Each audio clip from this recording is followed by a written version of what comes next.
Okay. Hola, UP, everybody. Good evening. Sorry for the brief delay. Brief delay. It's been almost 30 minutes since I should have started, but hello, everybody. Good evening, and welcome to Umineko Thursday again, because episode 7 hasn't been wrapped up yet. So there's a reason why I'm slightly delayed today, and that's because I did like a last minute channel addition. Namely, I did a super quick video edit and green screen and then added it into Triggerfire. And hopefully now that I refreshed it, it will properly work now. But I was really adamant to get this to work, okay? Because I was hustling. I was shitting out this green screen that I manually made and jumping through hoops to get it to work in the transparency, because DaVinci Resolve can't render videos directly in transparency as a WebM. So I was like, God damn, I need to get this to work. And before I knew it, it was like 8:20 p.m. and I was like, fuck it, we gotta go live right now, and I'll upload again another version of this green screen, because there was like a black screen flickering in the transparent version before. Then I tried again, and now it's the moment of truth. This song is this sound effect is fitting for when things are tense. Let's see if it works. We gotta wait, I guess. It takes a while sometimes for Triggerfire to activate something that has been newly refreshed, so mayhaps it's gonna take a while. Unless... Is it active? Yeah, it is. Allow command. I suppose it's still trying to load in the thing. It was working just before, so now I'm like, heck, is it not working because I'm live right now, or hold up. We're gonna refresh this again.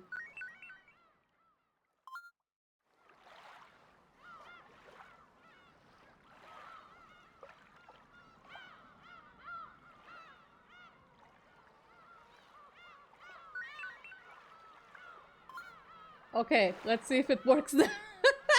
Troubleshooting on stream. Who would have thought, right? Let's see if it works this time. I hope I just didn't break a Triggerfire with this.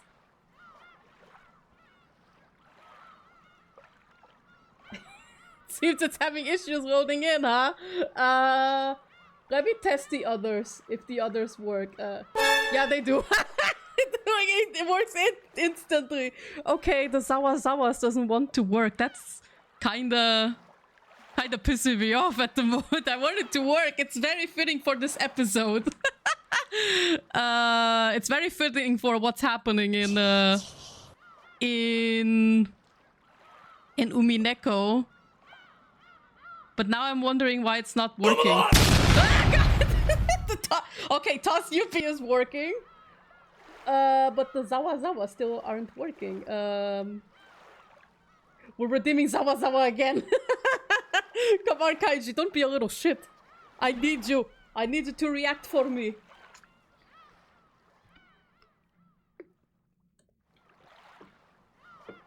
The late Zawa.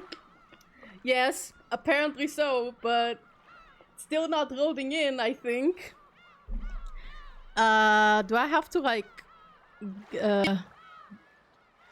mayhaps just copy the link again? We're going to... Yes, thank you for your input. Thank you for troubleshooting the thing with me, so I suppose it's just... Congratulations! And I'm fine! Okay, thanks, Beato. It's working. I haven't converted her into a video form yet, so that's why she's only sound for now.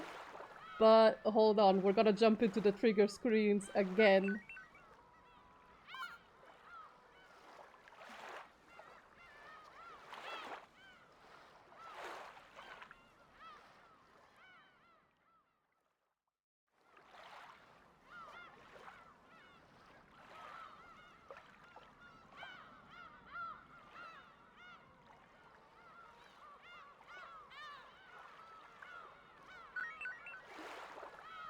Damn, I guess we have to do without the Zawa Zawa then. That's so sad because I got delayed the stream because of that. And now it's like, nah. Man, I actually put effort into getting this done in time. It's sad. Womp womp indeed. Well, guess we'll have to go without it. Kaiji won't be able to react to this. It played though, just delayed like a minute. Okay. I mean, it wasn't, that was probably the sound. Because in Trigger Fire, you can like replay your videos. And I normally do it to see if they're working. And I just played it like twice on Trigger Fire. So the sound probably just captured from the desktop audio. Because if the effect was working, what should appear was like two fonts saying Zawa Zawa and the sound. But it wasn't working, so maybe before I went live I should have refreshed the thing again, because it's possible that it's not refreshing now because the stream is live. Now I'm like, do I go offline real quick and refresh? But no, let's not. I'm just gonna take the L for this one. Is there somewhere where I can load? There we go, load. Yep, it's probably this one.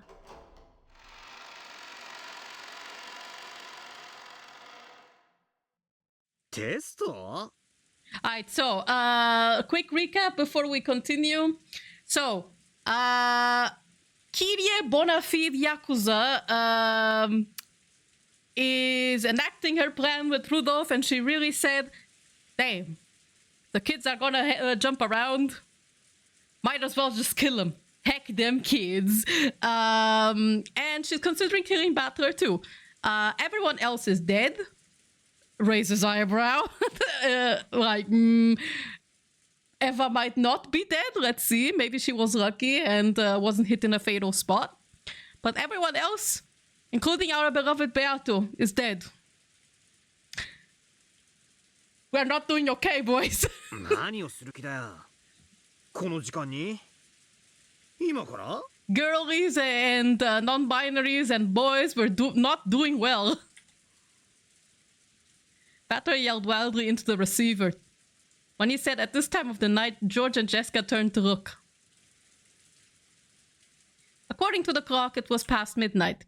Might be a normal time to be told to brush their teeth and to go to bed, but he couldn't understand what this test thing was all about. See, Zawa would have been fitting for this moment! 分かったよ。変わるぜ。ジョージの兄貴に、うちの親父から。もしもし、変わりました。Actually, you know what? I think I just thought of like a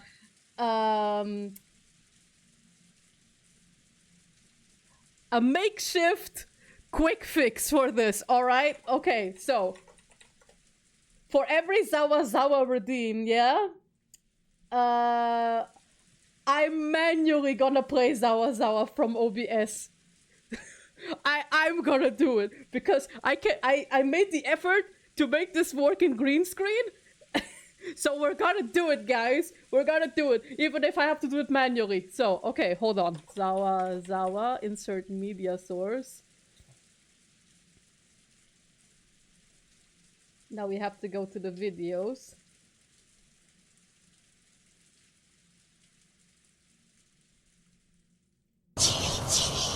Yeah, it works! Okay, but without the audio. Hold on. Then we need to pick like... We need to pick the green screen version, and then I have to green screen from here, right? So...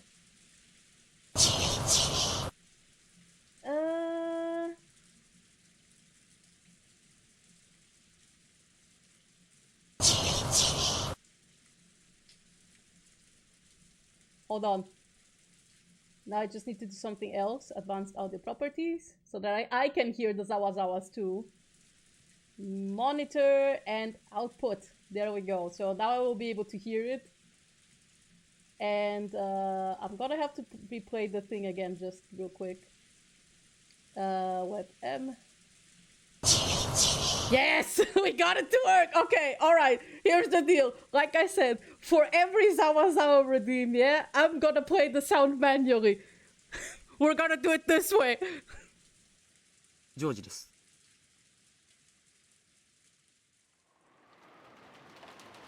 おうジョージ君か。 I refuse not to have my rightfully earned Zawazawas in my stream. こんな時間にすまねえね。 Even though everyone's like, what the hell is a Zawazawa? What is a kaiji? 寝てたわけじゃねえだろ。みんなでいろいろ盛り上がってたんだろ。そんなところです。マリアちゃんは寝てて。いや、目が覚めたみたいです。それで、何の話ですか？バトラ君はテストとか言ってましたけど。Yes! Oh no!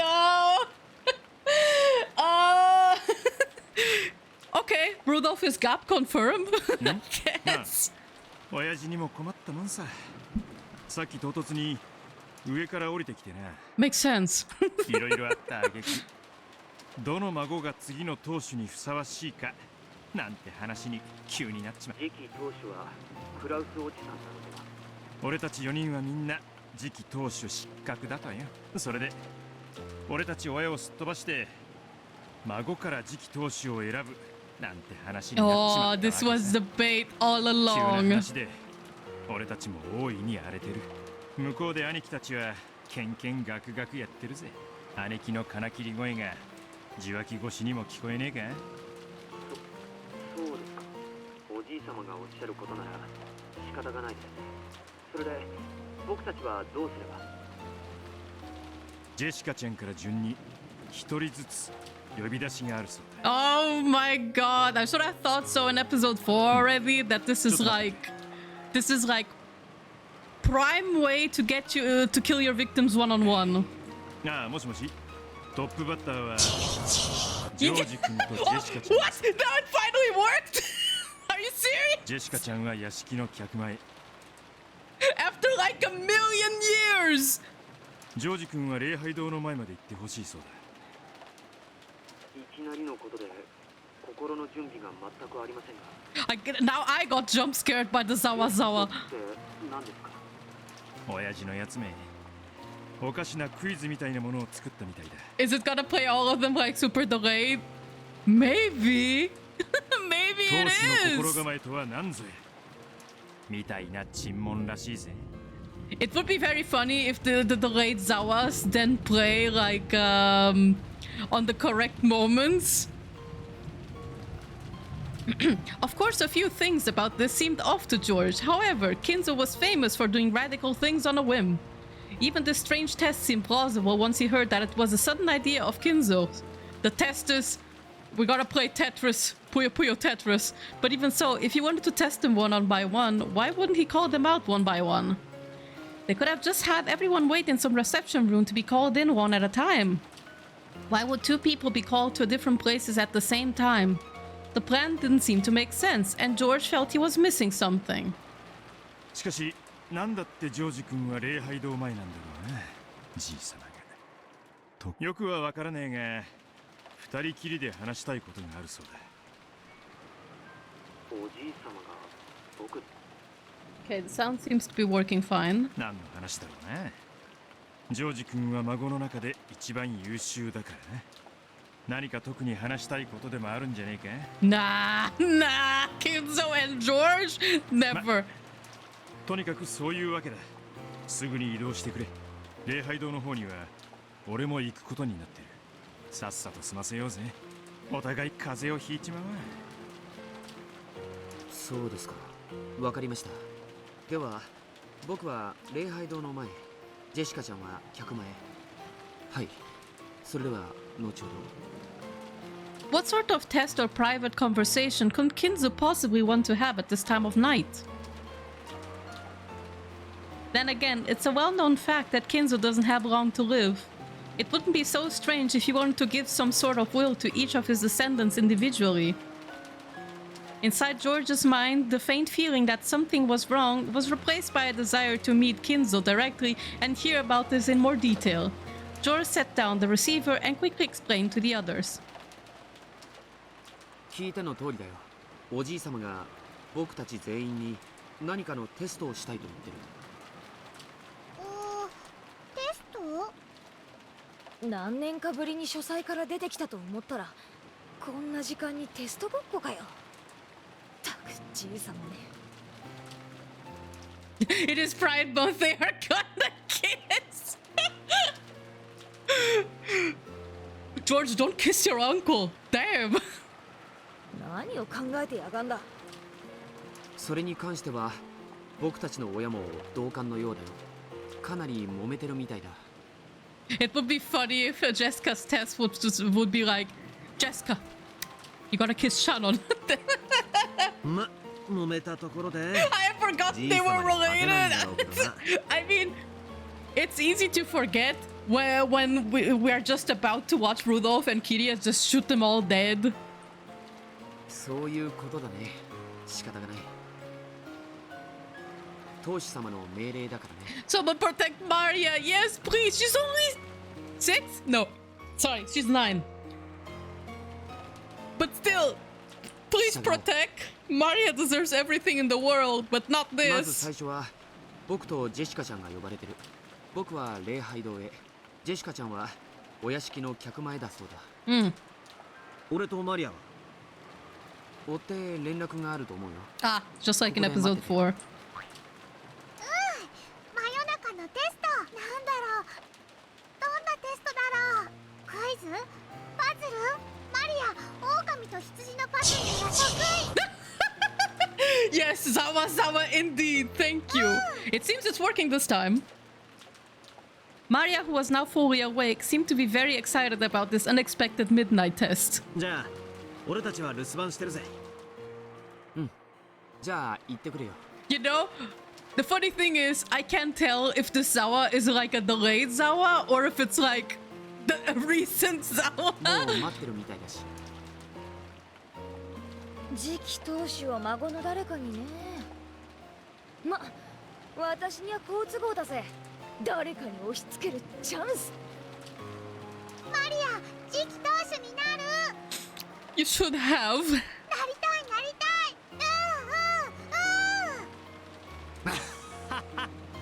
マリアが次期当主ってのも悪くねえぜ。 I agree. Maria for successor. Maria for president. じゃあね。また後で。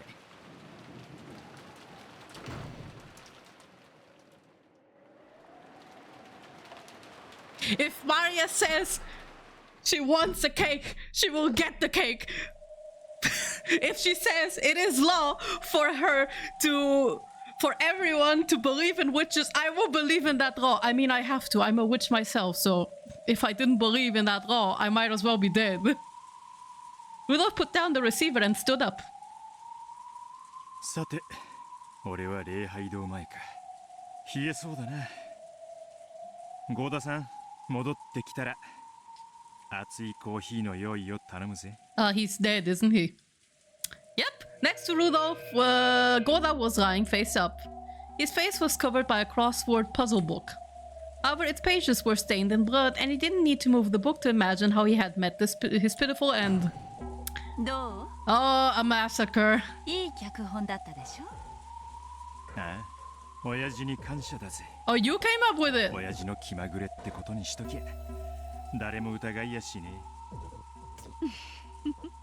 じゃあ手分けしていきましょう。私はジェシカちゃん、あなたはジョージ君。おう、手際よく。 Yep, exactly. This is a Zawa moment indeed. I'm so happy that I did do the sound effect. 大丈夫よね。今頃になって両親の呵責とかないよね。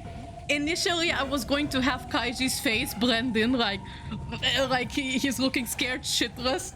But then I was like, no, that's too much work. That's too much work for like 10 minutes.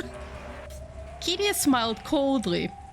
It probably would have been safer to call them out one by one and finish them off together. However, Kiria had chosen to have her husband work separately. Why? She wanted to measure Rudolph's resolve. Ah, okay. If she was the only one who got her hands dirty and Rudolph just watched, his heart wouldn't be as dedicated to this venture. By having him dirty his own hands, she could make him truly determined to see this thing through. Kiria understood this sort of mind game better than anyone else. Well, she's a Yakuza. Rudolph reflexively averted his gaze from the cold glint in her eyes, but then he just shrugged and answered her question. 当たり前だろ。10億の金が手に入るかどうかの瀬戸際にいるんだ。俺も男だぜ。人生に二度とないチャンスを棒に振るつもりはねえさ。Oh boy. それでこそルドルフさんよ。私はここ一番のチャンスを逃さない人が好き。そんなあなただから私は好きになったのよ。おお。He's like, please don't tiger drop me. 嬉しいぜ。ルドルフさん。なんだよ。ずっといてね。Well, but they die, right? They do end up dead, right? え? The question is by whom? なんだって？ずっと。Like, are they possibly gonna kill each other? I don't think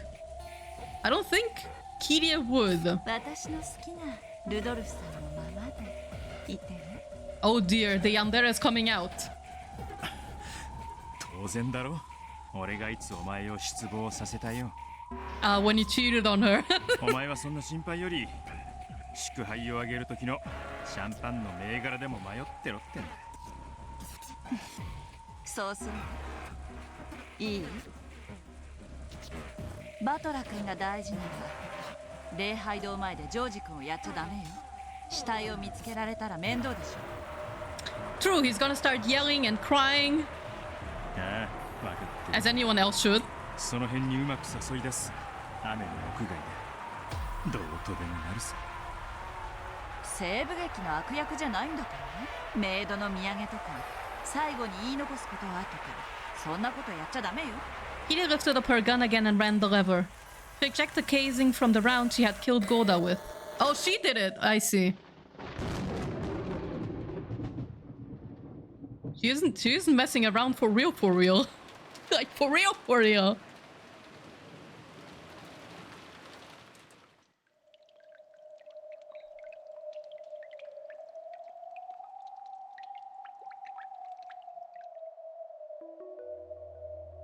Oh! Yep, thought so. She didn't get a fatal wound.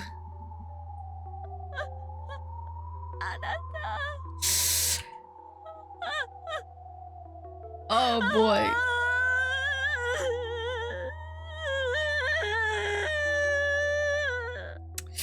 Youch. Eva was holding Hideyoshi's body and crying. She hadn't been shot at all. Oh!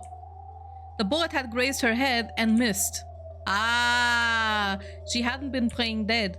She really thought that she'd been shot. When Kiria's gun spat fire, Eva felt something skim past her head before feeling lightheaded and fainting. Ah, I see. Then she had awoken in the now silent room of the gold. The remains of her beloved husband lay beside her, as well as Kraus, Natsuhi, and Rosa's corpses. It was a room of death and piled up bodies. When she had cried all she could over Hideyoshi's body, she realized that she still had something she needed to do. Oh, you're not gonna make it in time. They're trying to use the bomb to blow up everything, to bury this whole island with an explosion accident. Of course, as Eva had expected, the switch on the clock was set to right, which meant that it was active. Yeah, she's gonna turn it off. Eva moved to flip it to the left and stopped. That's right. As long as the switch points to the right, everything that happens will disappear in this night of illusions. Yes, this is an illusion. No matter what happens tonight, everything will become muddled and hidden away.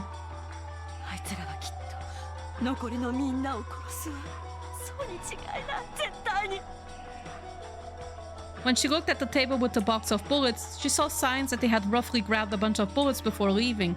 It clearly showed that they planned to use that many bullets. I have to fight, if only to protect just the life of my precious son. The gun that I dropped when I was shot is stuck with the lever open. No matter how hard I pull, it won't open any further, and it won't close again. Apparently, a bullet has gotten jammed, breaking it. It's just as Kirie said, loading a bullet is tough if you aren't used to it.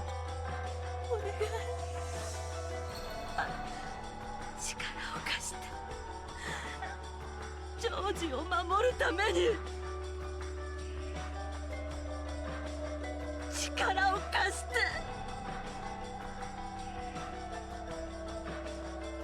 Man, Eva is a tough case. Like, she's very controlling of George and projects so much of her desires onto him to the point of being like extremely controlling and not that great, but she does love George very much, and her husband as well.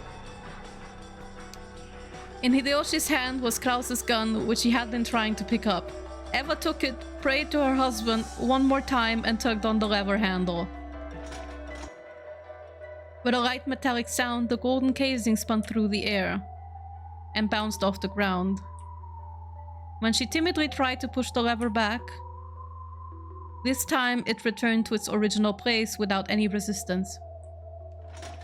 There was another metallic clang. It was the sound of a new bullet being loaded. Oh, she's learning! Eva is learning! そんなことだろうと思ったわ。私にとって一番胸くその悪いゲームを見せて嘲笑ってやろうって魂胆ね。Oh, girl. In the game so far, various people have been suspected of being the culprit or an accomplice. The only difference now was that Rudolph and Kirie were those suspects. However, to Anje, that was the most infuriating plot twist possible. Oh, girl, I bet you this is the real twist. Because if episode 3 is supposed to be like the closest, in quotation marks, to what happened in terms of who the culprit was, then Kirie killing someone else, like in this case Hideyoshi, right, in episode 3, was kind of like a big hint, right, if you interpret it that way. Plus, think about it, thus far, only in episode 6 did we get a bit of Kirie's thoughts, right? Otherwise, she was always a character, and Rudolph as well, were the two characters we never really got to see their POVs from, you know? Like, we got Rosa's POV, we got Natsuhi's POV. Krause, I would say like a 50-50 with Natsuhi, but he didn't get that much. Hideyoshi, not as much, but he's like not that deep either. But we did get a thorough deep dive with Eva. Mostly the women, if you think about it, but except Kirie. She's the only one we didn't see up until episode 6. And there's no magic shown so far. That's also that. Even Leon was full of painful thoughts. Solving the epitaph was supposed to be the only miracle that could lead to a game without a single victim. Yeah, well, but money. But ironically, the tragedy hadn't been averted even so. Does this mean we aren't allowed to have a future where we all happily return from this island alive? Even if the epitaph is miraculously solved before the crime occurs? Well, if everything is somewhat more ideal in Leon's fragment, then there's a possibility that that might be like the happy end world where nothing bad ever happens after Leon is born and after Kinzo calms the fuck down. But there's still an issue, right? We still don't know if the others are financially fine. Rosa still got dumped and riddled with debt. And she also shoved Leon's mother down the cliff. And at least I'm going to assume Cuadorian Beatriz was Leon's mother. So those things still happen. There's a high chance that the adults still have money issues, right? So the epitaph may not exist, but what reason do they have to still not to search for, you know, the gold?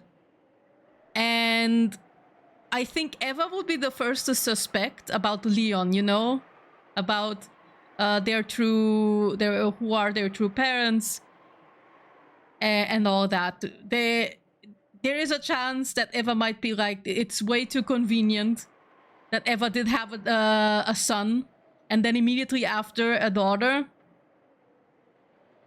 I think she'd be plotting first, but Kiria could also be plotting, you know? That's at least what I think. This might be the ideal world for Yazda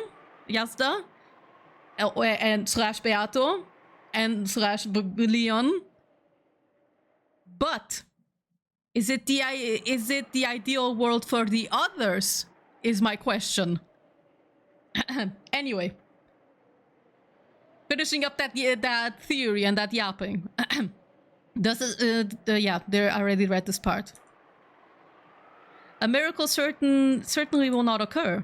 Those words which I had heard in one of the fragments Birkenstell had shown me raced through my mind. Yeah, do you think Burned will be nice? Well, yeah.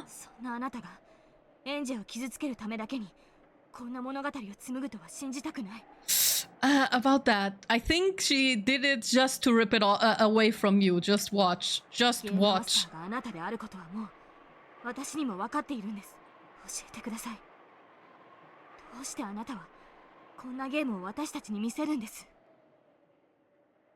Of course, no one answered Leon's muttered question.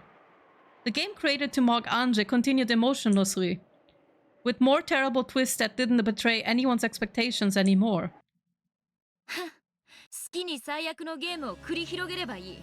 猫箱の中の無限の可能性の中の一つだと言いたいんでしょ。好きになさいよ、好きに。私はこんなことではくじけない。1986年10月5日の真実をいつか必ず暴いてやるんだから。This music is a bad sign.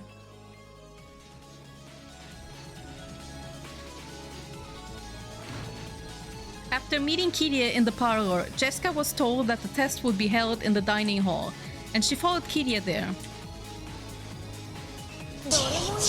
Yep. Sama.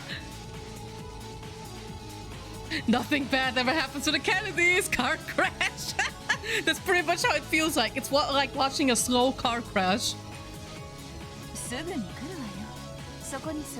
Oh boy. Jessica! No! Jessica sat in the chair she had been offered, looking nervous and agitated. This confrontation was called in episode 6, and I didn't even think this would be a possibility. Damn! Jessica sat in the chair she had been offered, looking nervous and agitated. Kiria was by far the calmer of the two. Kiria closed the door behind her, revealing the gun that rested behind it. But Jessica was facing the other way. Jessica was facing the other way, so she saw nothing. キリエおばさんは聞いているんですか？どんなテストか。ええ、すぐに終わる。そうだといいんですけどね。Oh, Jessica, no! And she complained. Jessica turned her head around and the tip of her nose bumped into cold metal. Oh! Half her face gone, just like in episode 4. ルドルフおじさん。 Oh, 何をするんですか Jessica! No! Oh my god, immediately. 後ろから撃つのはどうにも性に合わねえ。What did Kiria say? Don't shoot him in front of the cathedral? 危ないじゃないですか。一体何の真似です。銃口を向けて引き金を引くってのは他に何の真似があるってんだ。 Rudolph reloaded rapidly and pulled the trigger again without any sign of hesitation. No! Oh, we got a CG for this. What the fuck? George not enjoyers are will probably be celebrating seeing this. They're like, yeah! but to be honest, I'm like, nah! Damn, George. That's rough. As the sound of gunfire thundered through the rain, George grabbed at his side and fell to his knees. おかしい。やっぱり狙いより下にずれるぜ。この銃。癖がひどい。誰か。This song is banger though. Everyone's dying, but the song's banger. George, stumbling away, is still clutching at his side. His voice as he called for help was weak and thin. Oh, poor Eva. In comparison, Rudolph, who stood behind him, looked perfectly calm as he fiddled with his gun and checked his sights.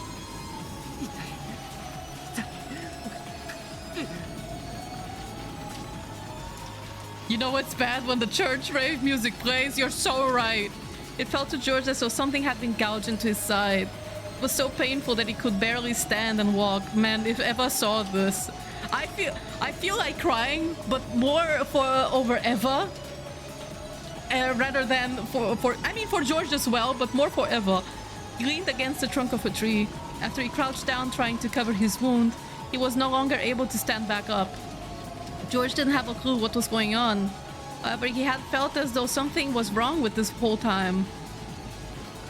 Of course, it was strange that he'd been called out alone to be a place like this, at a time like this. And yet, how could he have known that something was wrong? In times like this, we say, trust your gut! Damn it, George! After all, his own uncle had told him that his grandfather was asking him to join the family conference. How could he have suspected? You knew something. You were missing something, George. You should trust your gut. Fuck. Damn it, Rudolph. Why you gotta be this way? 何もわからねえうちにズドンじゃあまりに無慈悲かと思ったんだが、どうやら逆だったらしい。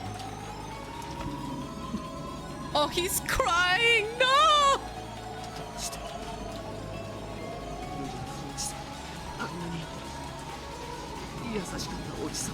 Oh my god. You really thought Rudolph was kind. I pity you a bit. このことは忘れろ。明日の夜に全てなかった。With a quick use of the lever handle, he reloaded another bullet. The casing of the bullet that had pierced George's side fell heartlessly in front of him.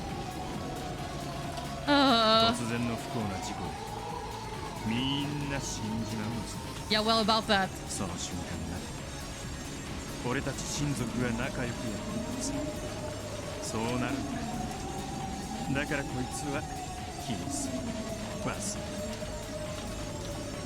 Of course, George didn't have a clue what Rudolph was talking about. All he knew was that Rudolph wanted to kill him and that he showed no trace of hesitation. His image of Rudolph as the ideal, cool, joke-loving adult didn't match up with the man standing in front of him, holding a gun. No, maybe this feels wrong because it fits him too well. He has that same smile as though he's about to tell some hilarious joke. But he's pointing a gun at me. Why would that kind, funny Uncle Rudolph do this? It made him feel unimaginably sad, and tears flowed from his eyes. Man.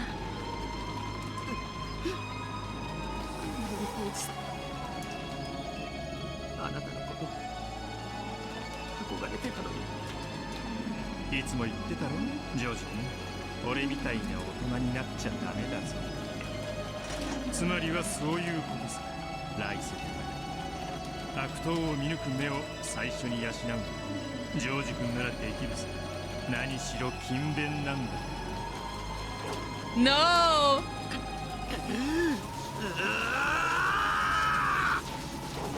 Is he trying to fight back? Yeah, he is! He bit down the pain in his side. With the last of his strength, George threw his whole body into a roundhouse kick. A kick versus gun is not gonna help you! At the same time, fire spat from Rudolph's gun. The bullet pierced George's chest. George spun around as he fell amidst an outpouring of blood. He moaned wordlessly, clenching blood-stained teeth. A frigid gun was pressed harshly against his temple. Just stop shooting him!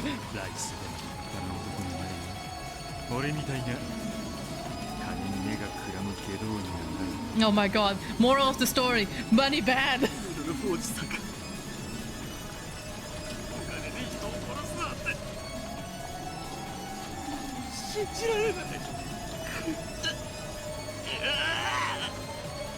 I mean, it's hard to believe it when you're all always kicked out of the family conference. So you don't know the full extent how ugly they can get about money. Jessica knew though. She knew that she described them like vultures.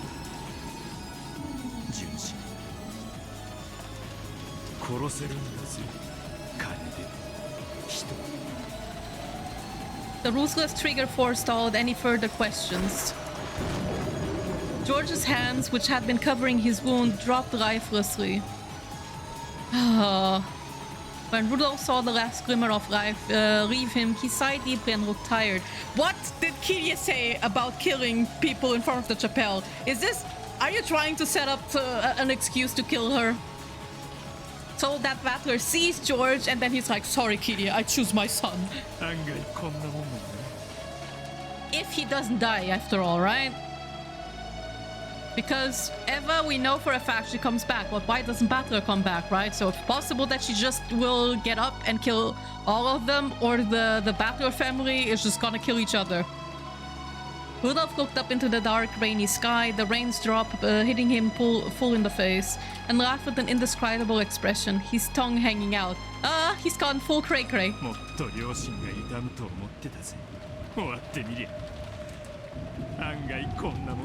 Oh, he snapped. Giggle, giggle. Where's the ahaha? Where's the ahaha? Not wav. Let's see if I can pull it off.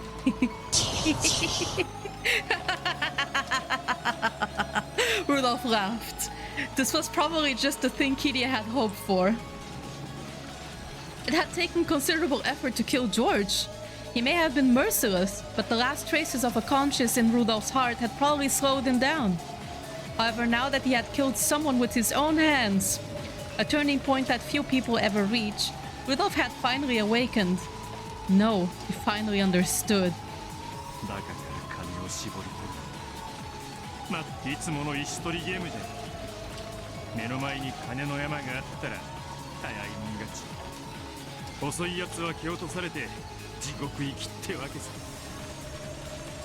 Haven't I driven dozens of poor fools into debt with my earlier swindles? Several of those probably ended up bankrupt, and some of those might have hanged themselves. And I always laughed like it was none of my business. Fuck rich people. And that's all there is to it. The only difference now is that for the first time, I've dealt the final blow with my own hands.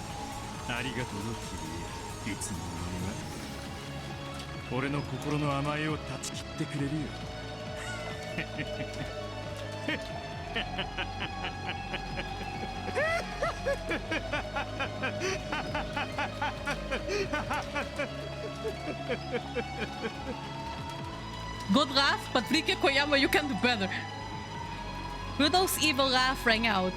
The laugh was so purely evil, it was almost soothing. Hypocritical evil that still contains some pangs of conscience is far more repulsive to behold. If a man's committed to doing great evil anyway, how much more pleasant and gallant it is when he's wholly devoted to his goal. In that sense, Rudolph's evil smile and laugh were pleasant and gallant indeed. Which means the brutal, bloody stage of the dining hall must have been soothing as well.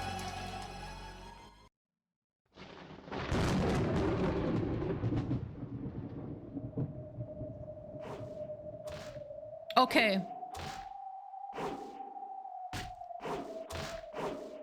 What's next? A clang. A thud. A crack, a squish. A strange mixture of these sounds kept repeating over and over at the same tempo. What's happening? Each time a red splash landed on the tablecloth, dangling nearby. ちゃん聞こえてる Jesus, are you torturing her? Kiria asked this with the sort of smile any aunt might make to her niece. However, Jessica didn't answer. She's already dead! Let her be! There was nothing particularly surprising about this. After all, by now, her nose had been broken, her eyes had been smashed, her teeth had been knocked out, and not only her nose, but her entire face was now hardly recognizable as a face. What the fuck? Just a lump of bloody flesh. Jesus wept. Kiria finally stopped her task of repeatedly smashing Jessica's face with the stock of her gun.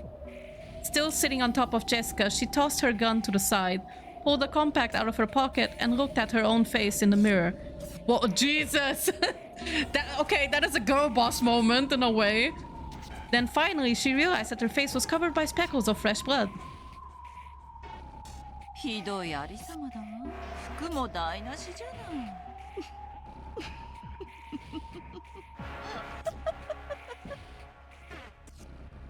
With a muffled laugh, Kiria shakily rose to her feet. Jessica wasn't moving anymore. She had been convulsing a bit until a second ago, but now she was as still as stone. Jesus. 女の顔を殴ることに関しておばさん慣れてるの What? Okay. Damn, she's hardcore. 抵抗しないでくれたら綺麗な死に顔にしてあげられたのよ Oh, I see. So maybe Jessica dodged like last second. Kiria pulled the tablecloth off and used it like a towel to wipe the blood from all over her body.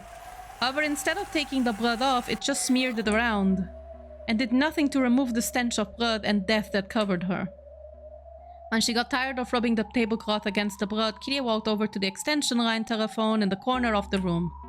Then she dialed the number for the cousin room in the guest house. もしもし私よ今度はバトラ君の番よ今度はバトラ君が礼拝堂前に行ってちょうだい But George is there! ええそうマリアちゃんの指示は受けてないわそこで待っててもらうええしっかりねバトラ君が次期当主に選ばれるよう応援してるわ Oh no, Rudolph will have to get to her first, huh? With the same smile as usual and partly wiped splashes of blood still covering her face, Kiria finished her call to Battler. When she set down the receiver, there was a small knock, and Rudolph came back into the room. Oh, ひでえありさまだな He's like, damn! Damn, girl! 思ったより反応のいい子でね Jessica has better... yeah. まさかあそこで払いのけられるとは思わなかったわこの死にざまじゃむしろお気の毒としか言えんね夏日姉さんにのいい女が台無しだぜ Oh, stop! そっちは手こずらない問題なしだちょろいもんさ When Kiria heard Rudolph's instant response, she favored him with an evil smile. Yes, the man she loved was the sort who could do it if he tried, without letting cheap emotions get in the way. 愛してるよルドルフさんそうでなくっちゃ My question is... Does Rudolph, though? これで日当が10億出るならちょろい仕事じゃねえか Or is he just with her because, you know, Asumu died and he's like, well, okay, Kiria might come for me. I do genuinely think they do have a good chemistry with one another, but at the same time now I'm like, is Kiria roping him in a little bit? 親父がよく言ってたぜ男は人生で一度人を殺す覚悟を持って臨む日が訪れるってな常に相手を殺してでも生き残る覚悟を持ってお父様の言葉の中で一番好きな言葉よお次はどうする俺のライフルは血を求めてるぜ Oh, he wants to kill. 次は大仕事よバトラ君の説得おっとそうだこいつは面倒だ引き金引かずに終わりたいもんだ私は気に入ってるのよエンジェとの3人家族の生活でもどうしてもそれにバトラ君を加えたいというなら頑張ってね。 Oh, she would have loved to use an excuse to kill Batra, huh? おう、グーの音も言わせねえつもりだ。大丈夫。うまく騙すシナリオも用意してるさ。Do you think Batra will believe you? 頑張ってね。私もできることならエンジェの大好きなお兄ちゃんが爆発事故に巻き込まれないことを願ってるよ。Oh, Kiria. 分かってるさ。じゃあ俺は礼拝堂に戻るぜ。Eva is coming. ルドルフさん、なんだ？バトラ君が納得しなかったら。分かってる。その時はズドンだ。バトラ君は私との再婚に抗議して家を飛び出すくらいに行動力のある子よ。中途半端な丸め込み方で後日にいろいろと騒がれたら彼は私たちの命取りになるのよ。True. 分かってな。俺を信じろ。もしバトラ君が不信感を持ってると私が判断したなら、その時は私の手で殺すわよ。私の子供じゃないんだから。分かってる。だからキリエ、一つだけ約束。何？ What is it? もしバトラーをうまく丸め込めて島から3人で出られたら。出られたの？バトラのことを二度と私の子供じゃないみたいなことを言うな。Oh, what do you mean? お前は母なんだから。Ah! Wait. Episode 4 hinted this, and I had this suspicion before. Okay, so let's see. Is this the confirmation of my thought? いいわ。約束してあげる。 Iria shrugged and answered as she loaded bullets. あなたは礼拝堂へ。私はバトラ君が出て行った頃を見計らってゲストハウスの連中をすべて片付ける。大丈夫か？一人で。そっちこそ。 Okay. I thought he was gonna actually say it. But on second thought, if he were to tell Kiria here now, if my theory of Batra being Kiria's son that she thought that she miscarried was taken from her and given to Asumu, and she was told that he died.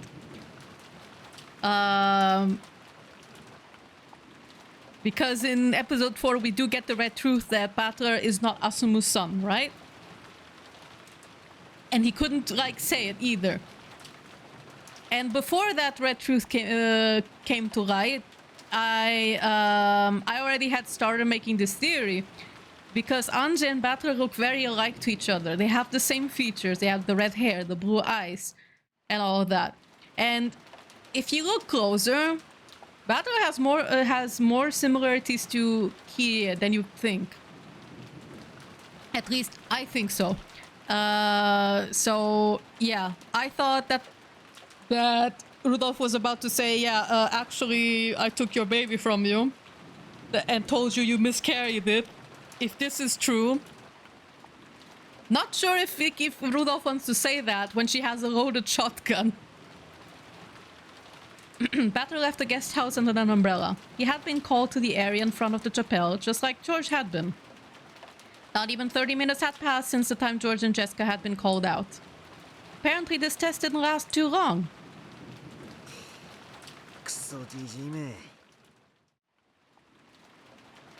Batra is Asumu's son, but he couldn't say that he was Asumu's son. He could say that Batra Shiramiya is Asumu's son, but not that Asumu was his mother. Ushinomiya Batra is not Ushinomiya Asumu's son. Yeah, basically. That was the thing that I thought. Basically confirmed my theory at the time, but I still, since read through truths can still be played around a little bit, I want the proper confirmation for that. 昼飯にさえ姿を出さなかったくせに引きこもり生活で昼夜が逆転してやがるに違いねえ。引きこもり生活で昼夜が逆転してやがるに違いねえ。 Plus another thing, in episode 1, and I think I mentioned this when I first sprung this theory, right? When I was, I think, somewhere in episode 4. Rudolph comes up to Kirie and Battler in episode 1 and says he might die, but if he doesn't, he needs to tell them something. So I wonder. Complaining all the way, Battler strolled off into the rain. Almost immediately, he was swallowed up by the darkness of the rose garden and passed out of sight.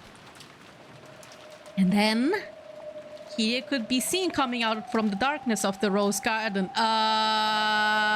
Didn't we discuss that Rudolph should be coming? Yabe! Her right hand held the gun. Yabe! Zawa indeed! Yeah, I would zawa the shit out of my life if I saw Kirie holding a gun. Her left had an umbrella. Her inner pocket contained the master keyring she had stolen from Goda. Her right pocket had a handful of bullets. Her left held a knife she had taken from the kitchen. She was carefully and perfectly outfitted for murder. Another bolt of lightning struck down from the swirling skies. It lit up only half of Kirie's face.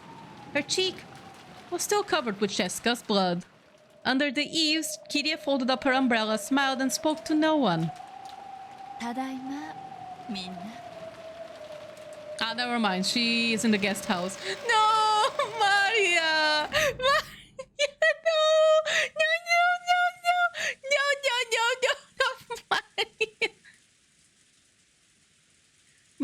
Rudolph could be seen under the eaves of the chapel. He had hidden his gun in the nearby shadows and was now smoking a cigarette. あの単細胞を騙すなんて簡単なもんさ。うまくいかなきゃそれだけの話だぜ。 He glanced over at the place he had stowed his gun. The cigarette smoke began to pleasantly cloud his mind. Battler isn't a kid anymore. He's an adult who can choose his path through life as he pleases. When animals grow up, it's normal for them to form a group and go on a journey. Humans are the only ones that keep treating their young like kids even after they get big. お前に土下座なんかするんじゃなかったな。お前を連れ戻して後悔してるぜ。He puffed out those words along with the smoke. When Battler came, he didn't intend to voice those regrets of his. Rudolph was already determined to play the part of the evil murderer who kills for money. Are you sure? 遅いな。まだ来ねえのか。I think he saw Kirie. At that moment, he heard the sound of someone stepping on gravel. He looked up, thinking that Battler had finally arrived, but the sound had come from the direction opposite of the mansion. It's Eva! Revenge! Tastes sweet!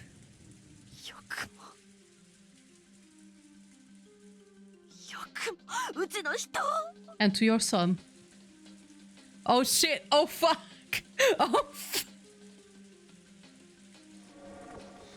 姉貴、生きてたのか。 Well, time to get girl bossed. 残念ね。生きてたわよ。 Does she know about George? I think not yet. お会いに行くね。でもうちの人はダメだったわ。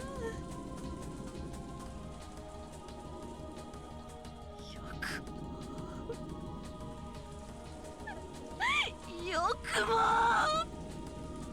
With a face obscured by anger and tears, Eva slowly walked closer, her gun raised. Her husband had been killed right in front of her. She probably wouldn't even hesitate. Realizing that a gun quivering with anger was pointed right at his chest, Rudolph backed away. Eva really is gonna be like... Okay, you know like that old Vine? The one with the two. So I saw you hanging out with Jessica yesterday, and then it's like, Rebecca, it's not what you think. I won't hesitate, bitch. That's basically Eva right now. I won't hesitate, bitch. As he pretended to retreat, he approached the gun he had hidden in the shadows. 落ち着けよ姉貴。その銃を下ろせって。俺だってあんなことを望んだわけじゃない。突然のことで俺にもどうしようもなかったんだ。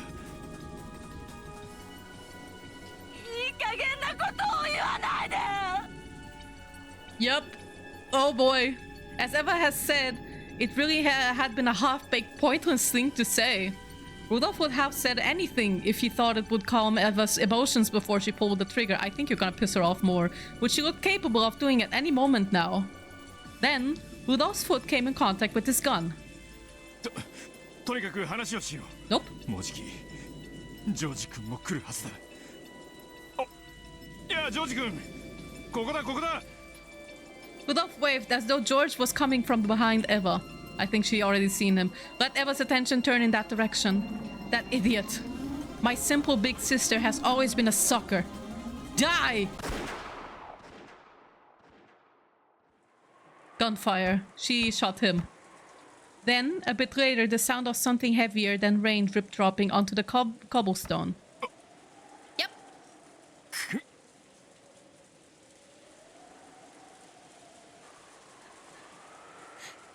ルドルフ、あんたの小細工なんて昔からお見通しよ。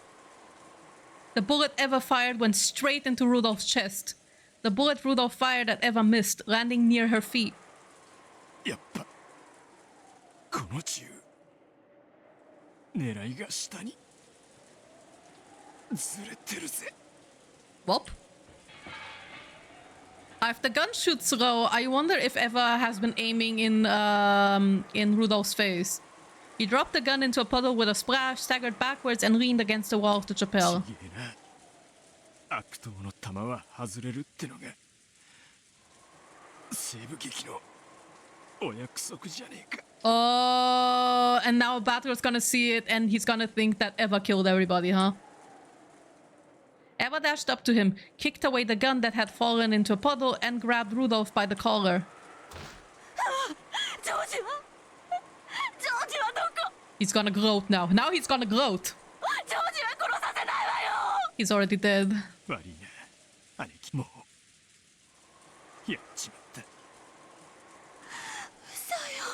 向こうの茂みでやった。行けよ。すぐわかる。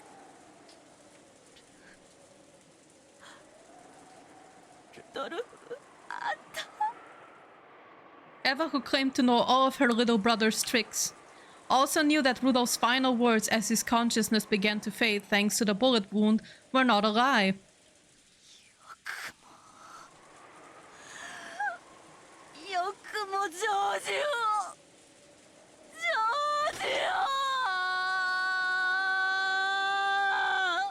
An empty shell casing bounced off the cobblestone. The furious gun barrel was pressed against Rudolph's forehead. 撃てよ。それくらいで気は晴れねえだろうが。 I think it's just Rudolph's gun which has the misalignment. I couldn't believe that it's like with multiple, with more of the guns because they're all very old.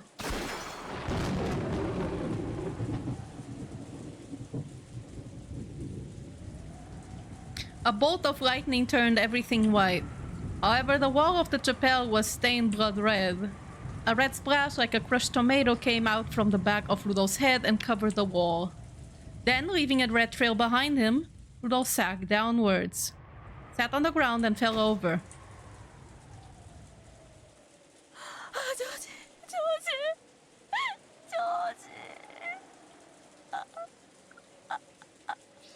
Oh man, Eva. I feel bad for her.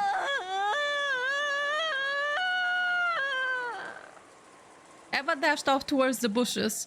She found George's corpse almost immediately, screamed and broke down sobbing. Oh man, her pride and joy. Rudolph's bloody corpse was exposed to the rain that ran off the eaves. And Bator's gonna see it. His eyes were still wide open.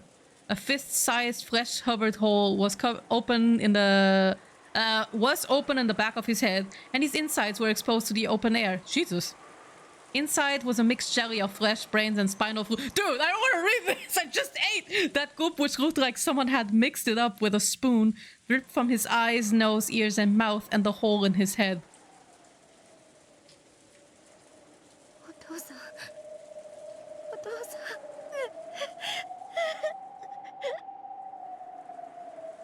Anja clutched at her head, sobbing and moaning.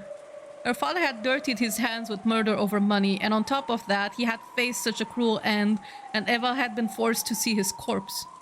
It was hard to imagine a more painful experience for a daughter to go through. I'm totally fed up with this. It's completely meaningless. She's gonna come up in the end. She's eating popcorn.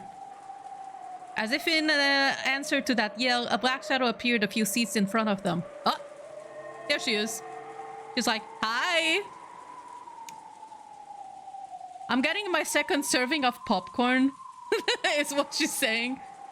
My cola ran out. Or perhaps she was sitting there the whole time. Maybe we just couldn't see her until we were aware of her. It was, without a doubt, the back of Berncastell's head.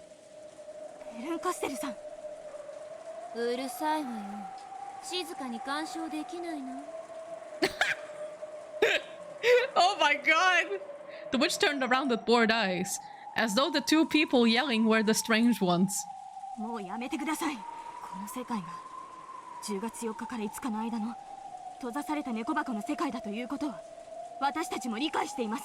Anja don't cry, your parents started this? Yeah, kinda! The games are like messages, or maybe more like a roundabout love letter. A single message can be conveyed over several games. But now we understand. We know that endless tales can seep out of the sealed 2-day cat box. And beyond that, I even know the culprit and the motive. It has already been revealed, and it doesn't even have anything to do with this game.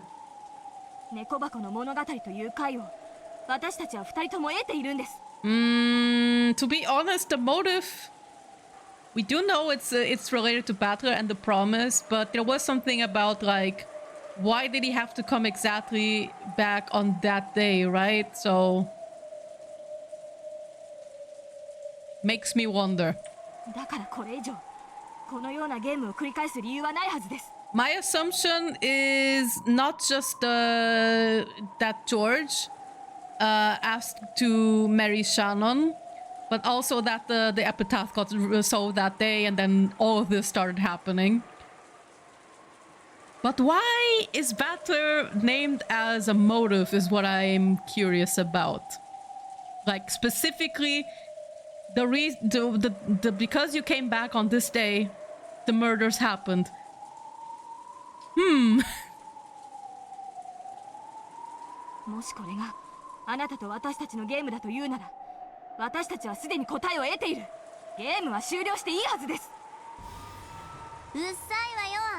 Oh, hi, it's the girlfriend. She's like... the Lambda's like, hush, my girlfriend is trying to watch a movie. You're interrupting our gay date, our lesbian movie date, by yelling, it's Pride Month. Another shadow appeared in the next seat over, turned around and scolded the pair.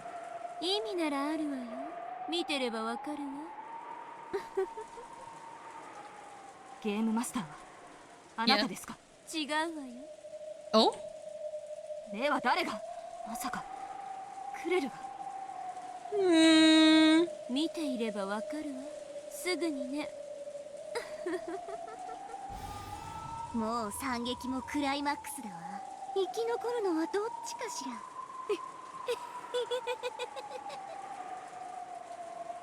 Okay. Bergkanstell isn't the game master. Then who is? Could Claire have created this cruel tale? Or are there even more witches playing around with this cat box? Good question. Now I'm curious too. Is it Fedlarine?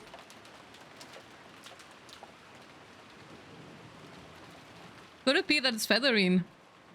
She did say she wanted to tear out the guts, right? But she also gave Byrne that job. The guest house was wrapped in silence. No. There were no sounds, no trace of anyone's presence, no breathing from anyone alive. There wasn't anything to be heard anymore. No. If anything could be heard, it was the sound of the murderer's feet stepping across the floor. No. Kiria slowly passed through the lounge. In her right hand was a gun. In her left hand was a knife. The knife was stained with blood and some was still dripping from the tip. Did you stab Maria? Leaving behind red tracks like a demon's footprints. Man, her hands were filled with tools of murder. So she wasn't capable of doing anything but murder. In that sense, at that moment, she was clearly and purely a murderer. The murderer went to the entrance hall. And then only after reaching the front door looked down to see the two blood-stained hands of a killer. Those hands gripped the tools of death that had performed the cruel massacre. Then, at last, the murderer realized that it wouldn't even be possible to open the door like this, and tossed aside the knife. Then the murderer reached out to the door, turned around calmly, and spoke. ごめんね、みんな。でも安心してね。数日後、新聞は不幸な事故を掲載するわ。そしてあなたたちは事故の瞬間まで何も知らずに楽しく過ごしていたに違いないと新聞もニュースも噂する人々も言うでしょうね。それはつまりあなたたちは10月5日の24時まで楽しく過ごしていたということ。Man. So said the one who had stained that bloody guest house red. この時間にはいとこ同士で楽しくはしゃいで夜更かしをしている。そして朝が早い使用人の人は高いびき、遅番の人は日誌でも書いて、あるいはほっと一息を入れてる頃でしょうね。そういうことなの。ここでこうしているといとこ部屋での大はしゃぎが聞こえてくるようだわ。No, Maria's still alive, no! Humans outside the cat box would probably never understand what Kiria was saying. Only she, shut inside the cat box of the explosion accident, could know what it really meant. Oh no. No. Outside, the rain poured down heavily. Kiria almost picked up an umbrella, but then stopped suddenly, as if she just thought of something. Oh, she already killed Maria. Oh man, she didn't deserve this. Then she started walking out in the rain, not caring at all whether she got wet or not. Did the murderer not want an umbrella to get in the way of her gun? Or was she hoping that the rain could act as a shower to get the blood off her? Kiria stopped walking, as though something unexpected had caught her attention. However, this time it was no whim of hers. Eva. うちの人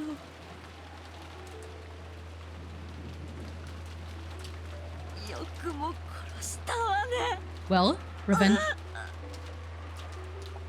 revenge is best served cold.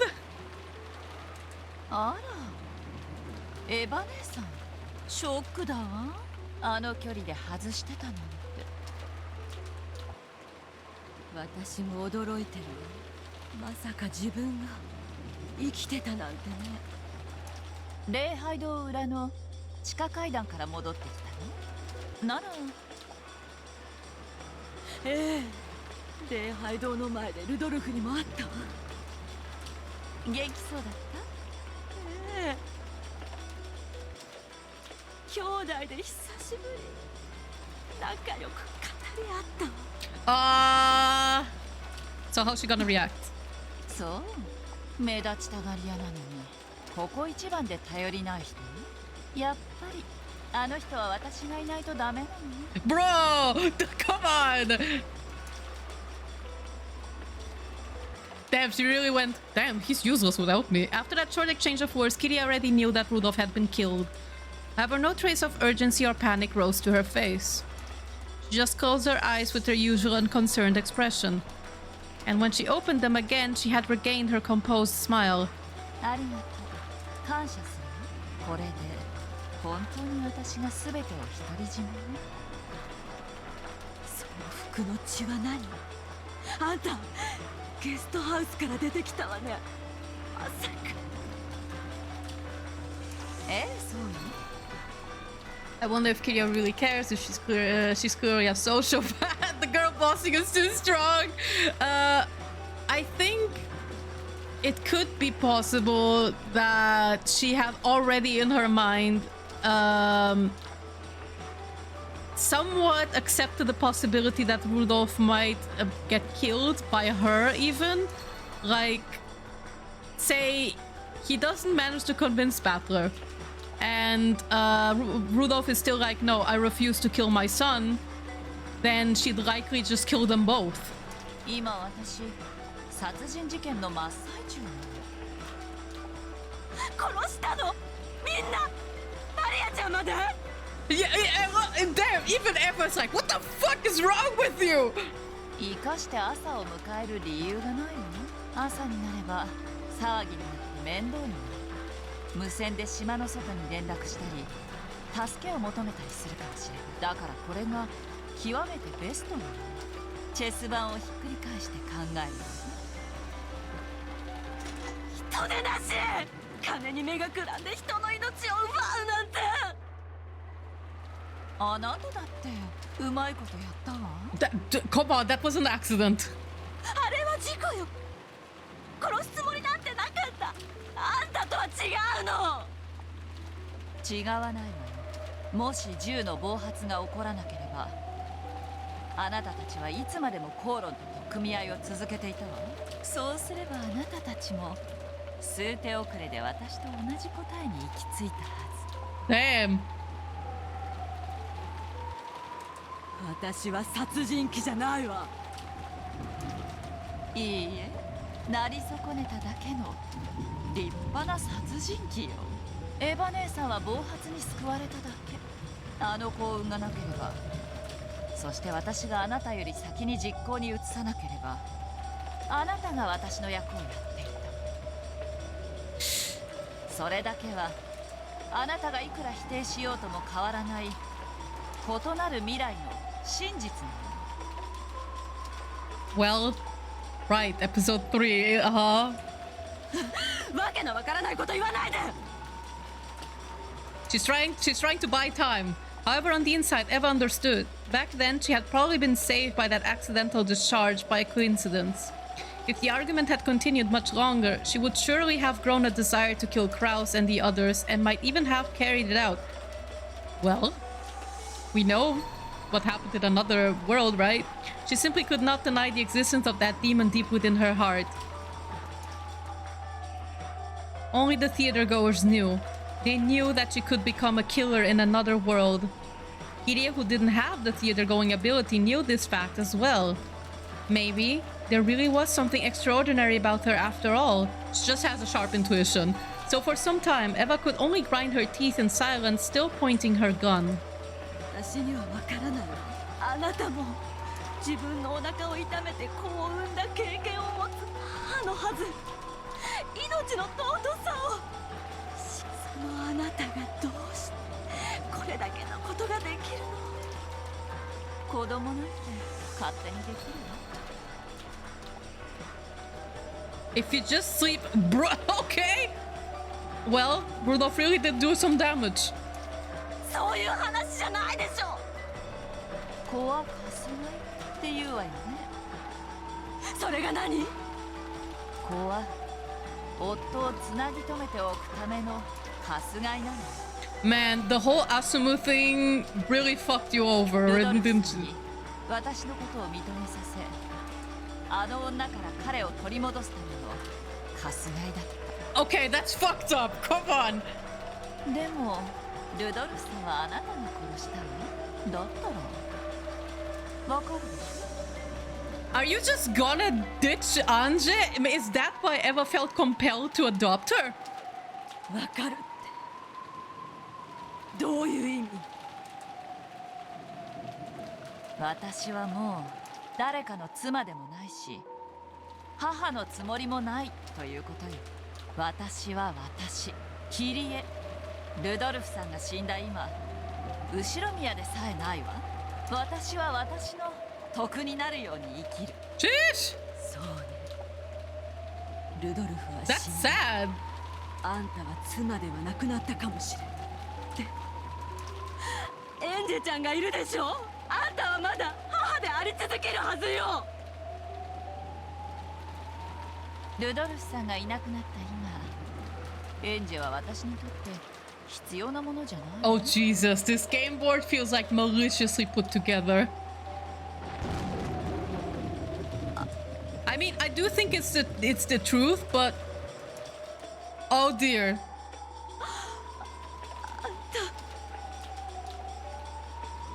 それが母親が子に対して言うことなの。ネバ姉さん、やめましょうよ。綺麗事は。綺麗事。私たちって子供が欲しくて結婚したの？違うでしょ。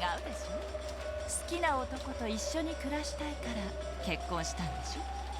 そして結婚したんならその男を一生手放したくないと思うでしょ。子供はそのための武器じゃない。Sheesh! Jesus Christ. Okay, I didn't think Kiria was that bad.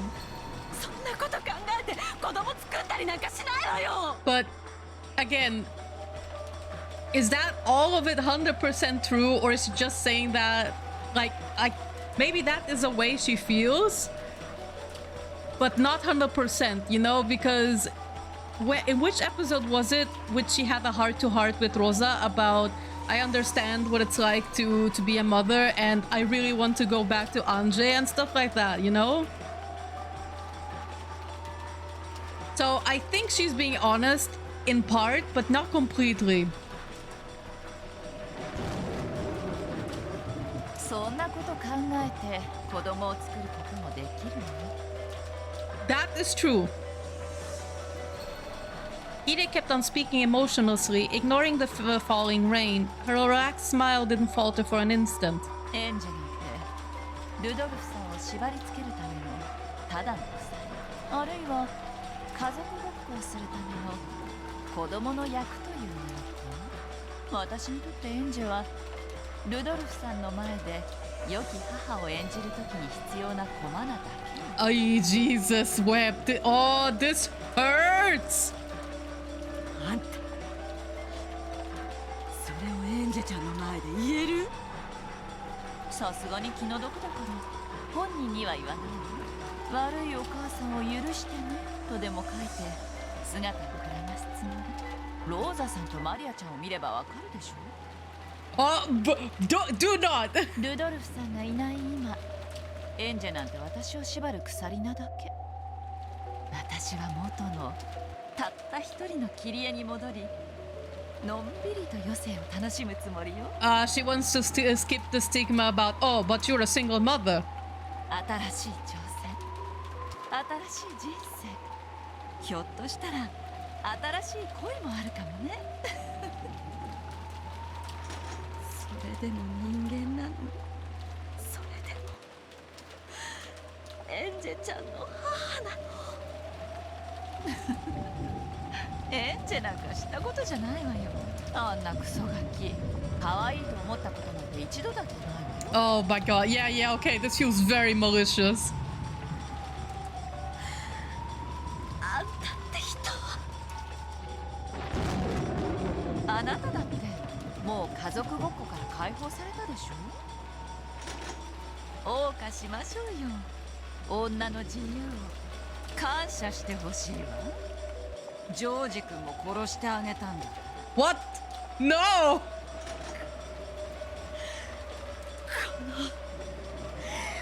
人でなしが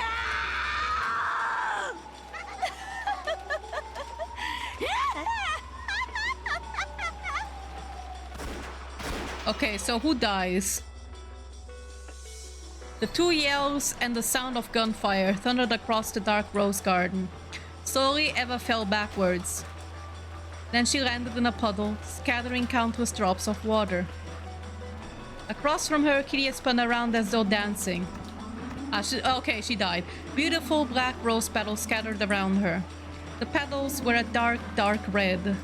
As they sprayed from her throat, she spun around in a circle and slowly crumpled. Then she fell to the ground, sending muddy water flying. The two women had shot and fallen. However, when the thunder roared, only Eva sat back up. She missed.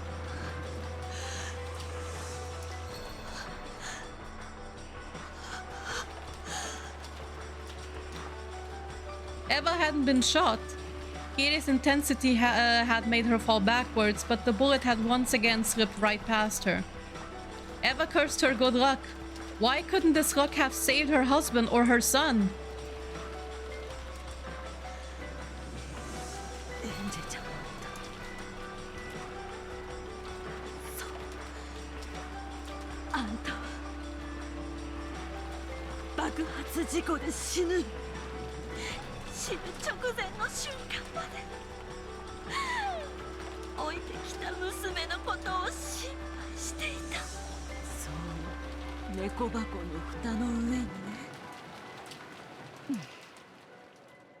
When Kiria heard this, blood dripped from her grinning mouth, and she seemed to say something in response. However, her voice came out only as globs of blood from the hole in her throat, not words. Oh my god. Oh my god. Uh-oh.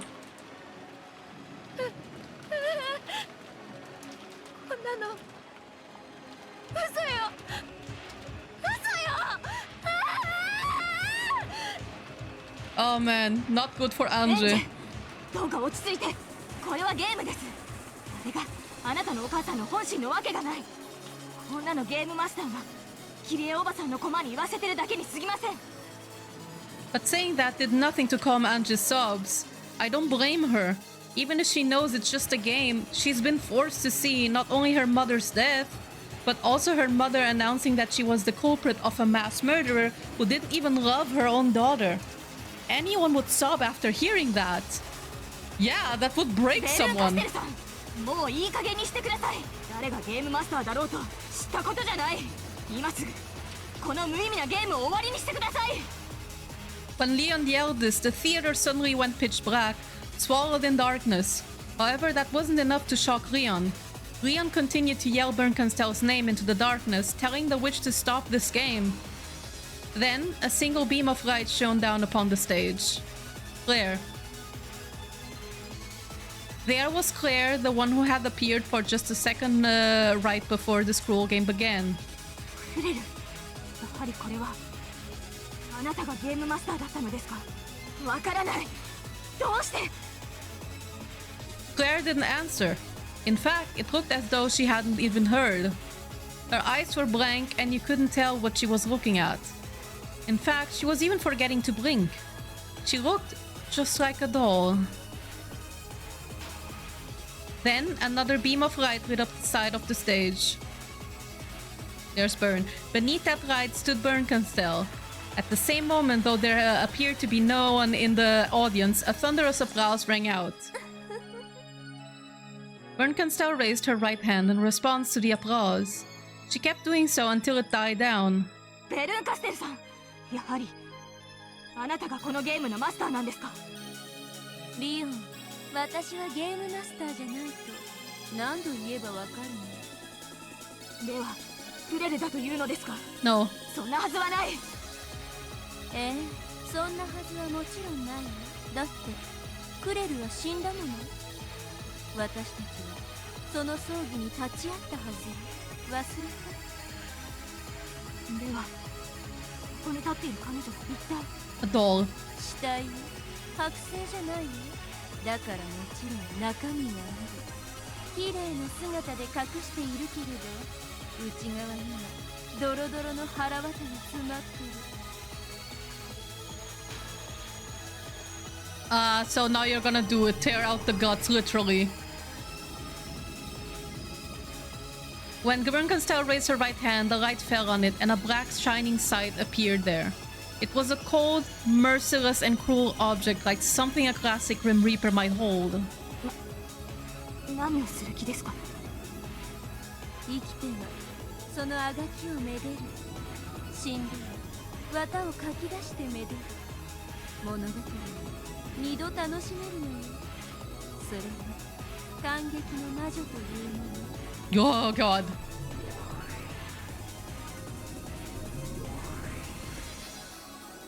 Bernkenstell pressed the blade of her Reaper's sight against Claire's stomach and slowly slid it across. Oh no! Then along the line she traced Claire's dress was sliced open. It was now clear that the side she held was not a fake one for the theatrical use. And it was clear just what she planned to do next that made her cruel smile so fitting. エンジェ、私の声が聞こえる？ She's probably still screaming and crying. 聞こえてるわ。私をクズ肉にしたり、本を読ませてみたり、今度は何？この最悪の物語を見せつけて、私を苦しめるわけね。楽しい？ええ、楽しいでしょうね。私も楽しませてもらったわよ。これぐらいで、私が音を上げると思った？あんたの悪趣味なゲームに、これ以上、泣き叫んでなんかやるもんですか？あんたも、そしてリオンも二人とも勘違いをしているわ。私はゲームマスターなんかじゃない。この物語も私が紡いだものなんかじゃない。じゃあそこのドレスの女がゲームマスター？いいえ、違います。そんなはずはないんです。ならゲームマスターは誰です？ It's not a game, it's the truth. 誰がこの悪趣味な物語を紡いでいるんですか？ Oh boy. まだわからないの？何がわからないというのよ。エンジェ、あなたはわずかな奇跡に全てをかけて身を投げ出してみせたわ。私はその勇気に敬意を表して1986年10月4日からの2日間の世界に招いた。あなたの目的は何だった？家族を連れ戻すこと。それはとても難しいことで、奇跡に愛されなければ到底ありえないことです。それは覚悟していたわね。覚悟の上よ。そして私はまだお兄ちゃんもお母さんもお父さんも諦めていない。諦めないのは勝手。それはあなたのゲームだもの。私は応援しないし干渉もしない。あなたという駒を使ったゲームを私はすでに十分楽しんだし。 Oh dear. 私にとって用のない存在。 So how is episode 8 going to be conducted is what I'm wondering. ならどうして私はここにいるの？招待したのはあんたじゃないの。そうよ。招待したのは私の駒としてひとときを楽しませてくれた。そのお礼にね。お礼？魔女式のってわけね。楽しませてもらったわよ、この下道が。僕もお父さんやお母さんをこんなゲームに。エンジェ、あなたは家族を連れ戻すことを願った。でももう一つ願っていたわ。 Which was she wanted the truth. あの日何があったかを知ることよ。Ah, yeah, there it is. It's the truth. What happened on Rokkenjim on October 4th and 5th, 1986? Did Anje leave on her journey with Amakusa because she longed to answer that question? そうだったわね。それが何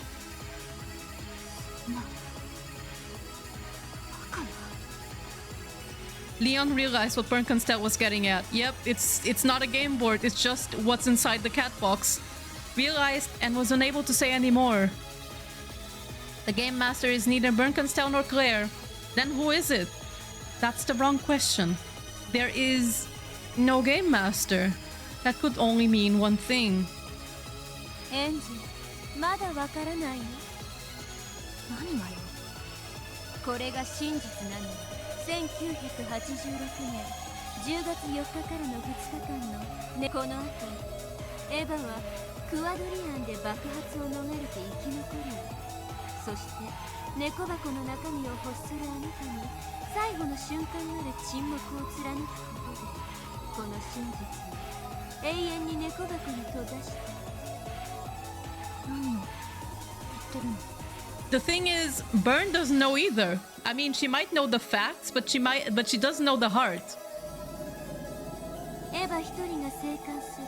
So this might as well just be her interpretation of the truth, the facts. いくら警察が事故だと断定しても、世間は納得しようとしなかったわ。そして亡き夫に代わり会社を切り盛りしようと張り切れば張り切るほどに敵を作り、彼女が壮大な陰謀の女王であるかのようなイメージを作り上げていった。彼女は真実を語りたかったでしょうね。語ったとて証拠もなく、誰も信じない真実を。エヴァの心は次第に壊れていった。あなたもエヴァを拒絶し、エヴァもあなたを拒絶するようにな。歪み切った最後の肉親同士の関係。愛息子の面影をあなたに重ねては苦悩し、ますます歪んで壊れて。 True. That was also. Then a strange message bottle was picked up and became a topic of conversation. It contained a bizarre story, one that told of a mysterious serial murder connected to Rokkenjima's gold. Everyone rejected the explosion accident theory and started to think of conspiracy theories. Some of those theories named Eva as the culprit, which tormented her even more. However, Eva used even that to build up the cat box. And until the moment of her death, she protected it. She protected the lock that held the cat box shut. So, no human would ever reach the truth inside the cat box. Not unless those witches who crossed the Sea of Fragments opened the lock. Oh, so maybe this is the truth in a way. The full truth? Where's the heart? 嘘よ。嘘よ。これが本当に真実だって言うなら言えるはずだわ。言えるわけない。言えるわけがないのよ。Don't challenge her. She's gotta do it.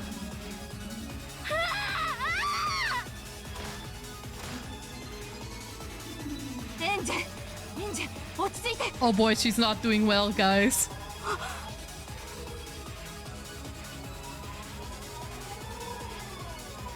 Angie writhed with such strength that the chains on her arms and legs looked like they might snap. All over her body, a red gooey liquid started to seep out. It was as though cracks had opened up all over her and blood was leaking out of all of them. Jeez! 赤き真実ではっきり宣言してあげた方がいいなら言ってあげるわ。これは全て真実。Oh boy. Angie's yell covered up Byrne's red truth.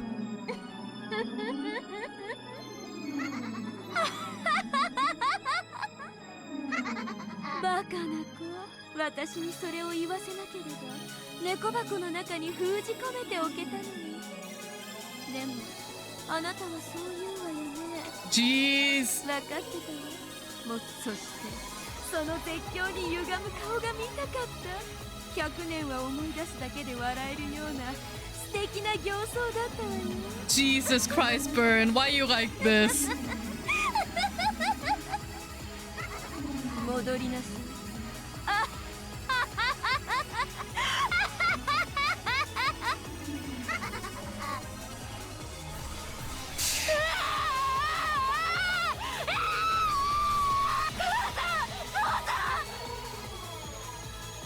こんなのは嘘よね。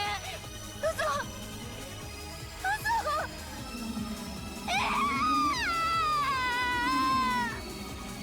Oh, Angie. Poor girl.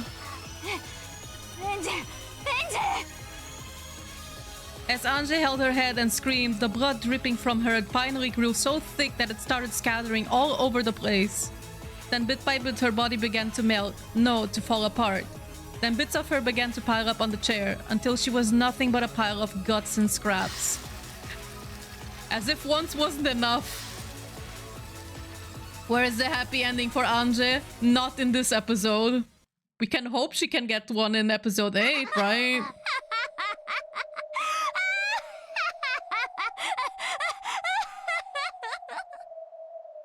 真実ってそんなにも尊いものなの？バカらしい、愚かしい。どうして人間は真実を自在にできないのかしら。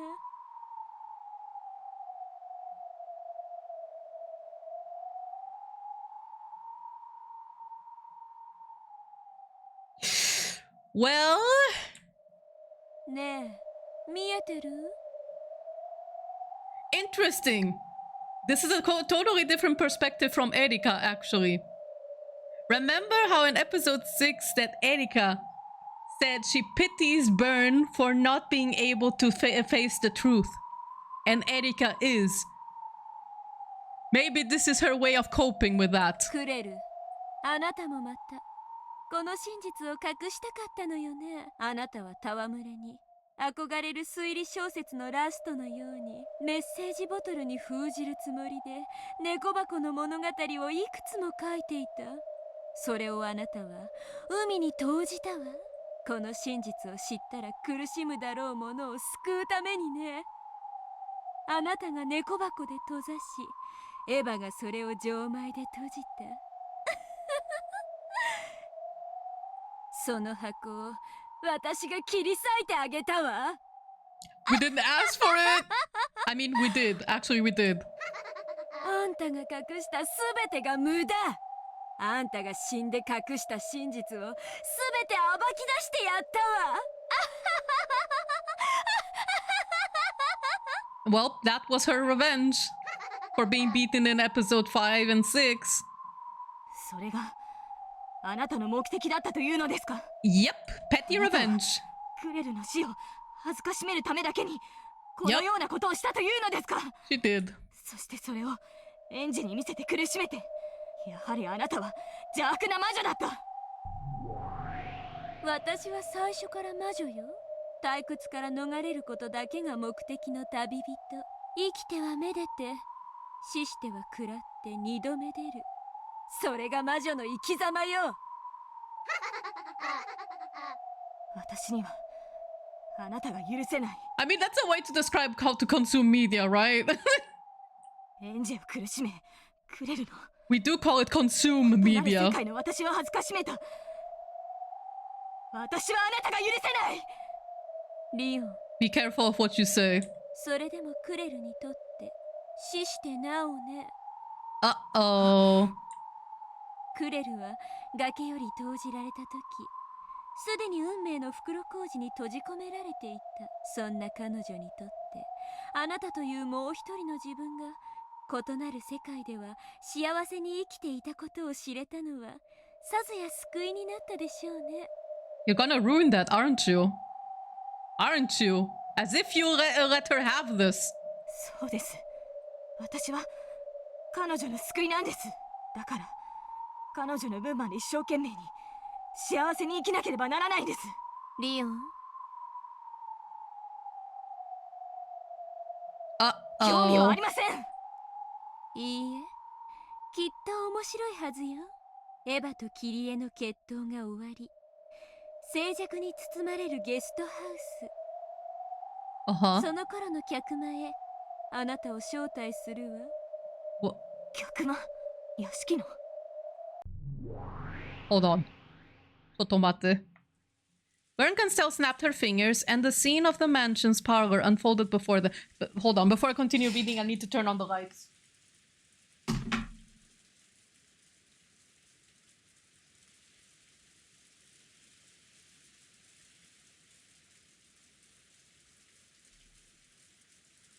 Thank you for the stay hydrated redeem, and the stretchy check, and the posture check.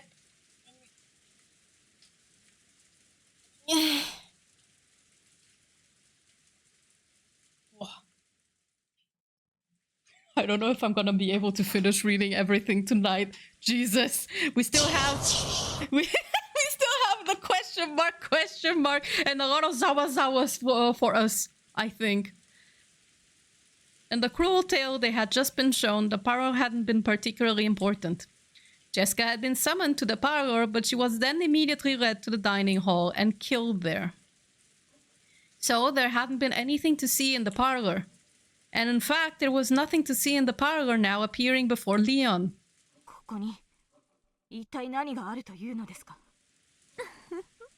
見ての通り、何もないわ。Uh-huh. でも見ていて。面白いものを今から見せてあげるから。Uh-oh. あなたが言う面白いものが言葉通りの意味のわけがない。ほら、ごらんなさい。そっちよ。そっちの部屋の隅。I don't like this. Bernkanstel was pointing at nothing more than a corner of the room. There was nothing there. She had told Rion to look there, so the latter was expecting something terrible to be there. Not yet. But there really was nothing there at all. Yet. そうね。何もないわ。この世界ではね。Oh, no. でも、隣り合うかけらを覗くと、どうかしらね。Vern is having a field day of ruining people's lives. She really is. That's her hobby. And her girlfriend is watching from the theater like, damn, my girlfriend is horrible. I love her.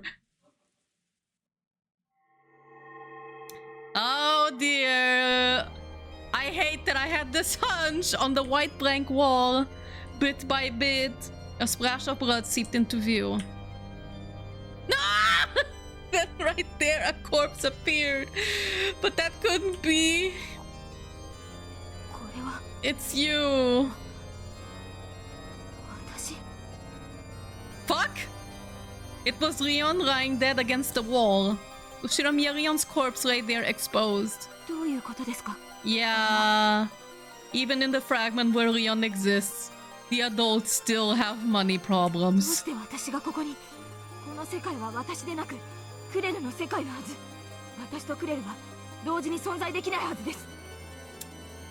That's because it's your world. That's because I just switched worlds and switched fragments. No! No! I don't want this! つまりはこういうことよ。同じ末路をたどるということよ。意味がわかりません。どうして私がここで死んでいなければならないんですか。あなたの世界で1986年親族会議に先立ちベアトリーチェの葬儀が催されたわ。ええ、知っています。And then? それが私にとっての今日であり、ついさっきです。それからその晩までの間に何があるかしら。No, no, no. 何もありません。いとこたちと楽しく過ごし、親族一同で晩餐を過ごし、そして夜には親族会議だわ。あなたは20歳になったら当主を継承するのだったわね。それは親族たちの間でも円満に決まってることなのかしら。 Yeah, see, that's what I was saying. 円満かどうかは知りませんが、そういうことになっているはずです。当主様が決めたことですから。さすがに円満だとは信じてないようね。そういうことよ。金蔵があなたを目に入れても痛くないほどに可愛がり、特例的に当主の座をあなたに直接継承しようとしている。そのこと親族兄弟たちが面白く思っているわけもない。 The siblings objected to having Leon succeed the headship. Even Kraus joined in, saying that Leon was still too young. Then, on the night of the family conference, Kinzo tried proposing a difficult riddle. No! そうよ。気分の謎よ。 No! 礼拝堂の仕掛けを見ればわかる通り、金蔵は気分の仕掛けを六軒島に屋敷を築いたその当初から考えていたが、いつか次期当主を選ぶ試練に使えるかもしれないなんてロマンチックなことを考えながらね。 Kinzo decided to present that riddle at the family conference. Did he plan to give the position of successor to the person who solved it? Or did he promise to reconsider Leon's position as the successor if it was solved? Either way, Kinzo was confident. He was confident that no one would be able to solve this tough riddle, which he had created himself. あとはすでに見た真実と全く同じ展開よ。 The sins of the father remain the sins of the father. あっさりと兄弟たちに解かれ、黄金の山を巡って一悶着。そしてキリエとルドルフは翌朝の事件発覚とそれに伴う騒ぎを未然に防ぐため深夜に殺人を決行する。いとこ部屋に集まっている子供たちを一人ずつ電話で呼び出して殺したわ。いとこの筆頭のあなたは一番最初に呼び出された。そして客間で切り絵に撃たれて殺されたの。Man! 違うわね。あなたは1986年10月4日の夕方の後ろ宮リオンだものね。だからこういうわ。あなたは今日の深夜に客間で切り絵に撃たれて殺されるのよ。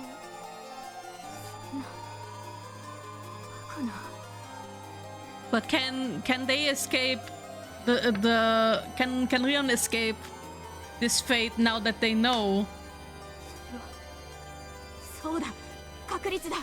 クレルからリオンという奇跡が低い確率で生まれるように、キリエおばさんはそのような強行に及ぶのだって、限りなくゼロに近いわずかの確率に違いない。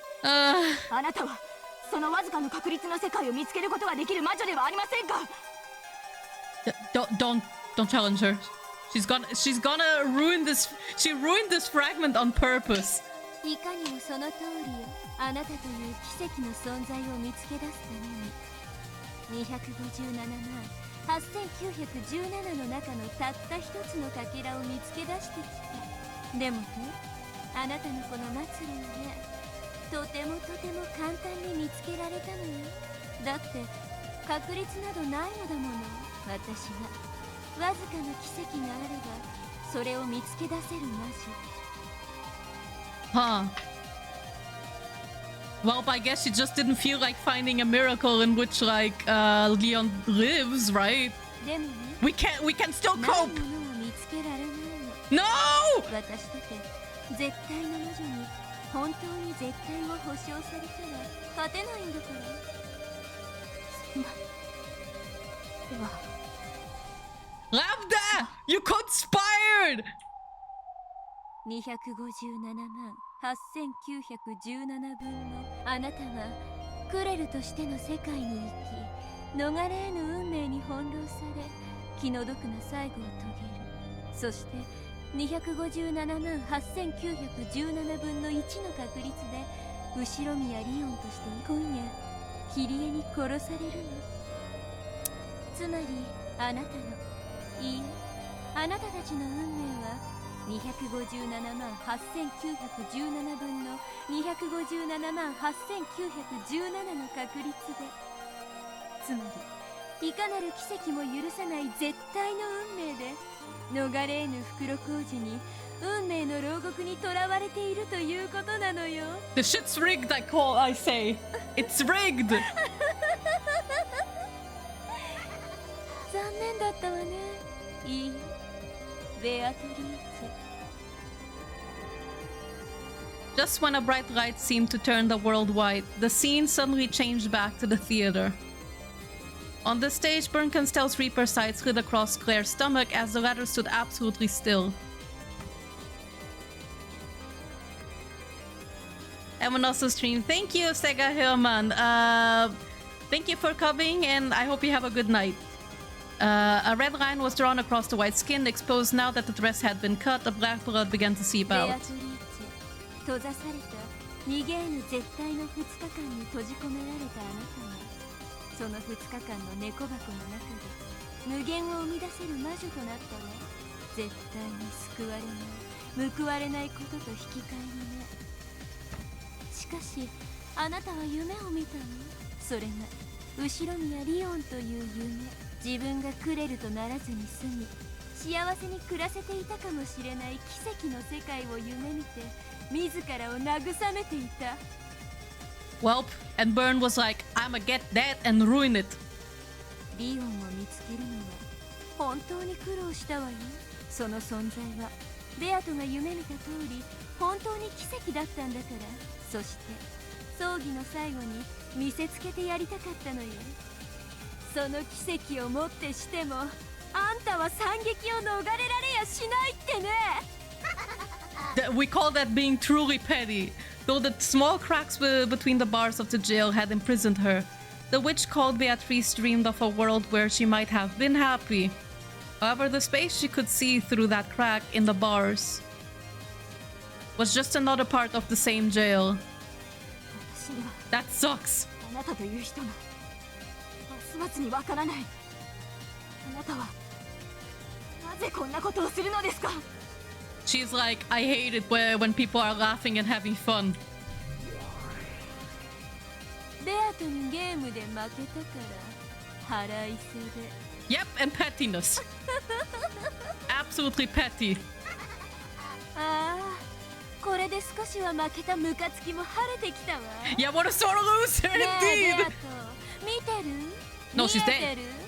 そして覚えてる？あなたには絶対に奇跡は起きないって私約束したわよね。Rigged. That's mean.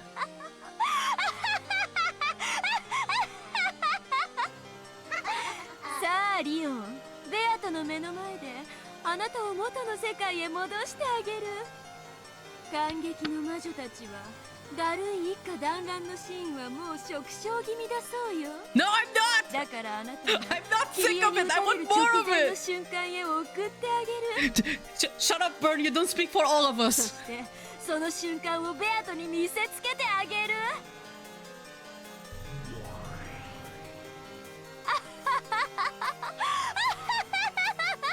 死ねやゲロカスリオン、ゲロカスベアトの最後の希望。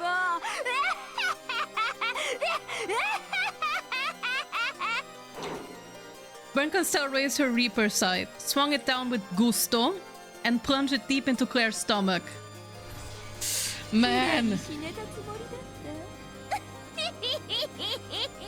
死骸を腹渡引きずり出して恥ずかしめるのが私の一番得意なことだってのに。 She took the blade end of the side and heartlessly, brutally raised it up into the air, along a vertical line from Claire's stomach to her chest. The blade cut deeply, slicing Claire open. Oh, that's so fucked up. The red-black insides jutted out, then burst like a dam breaking, covering the world with dark red entrails. Oh, Jesus. Burn, you are the epitome of a sore loser and petty. イタリア人の黄金を奪う卑怯者め、後ろ宮、貴様それでも軍人か。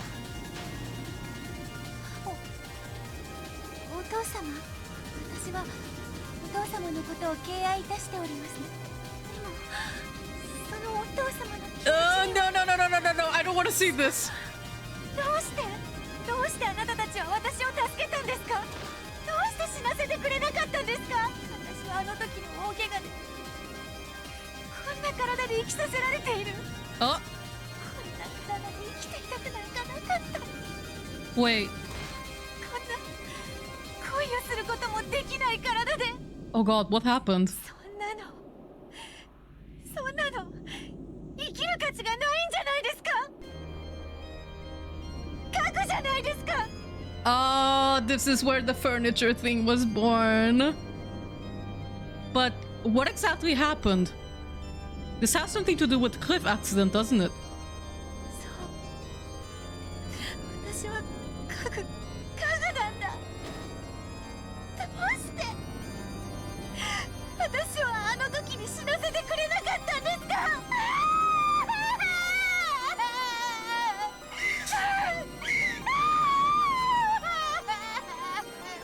Oh man, Sayaka Ohara really delivering. My heart broke.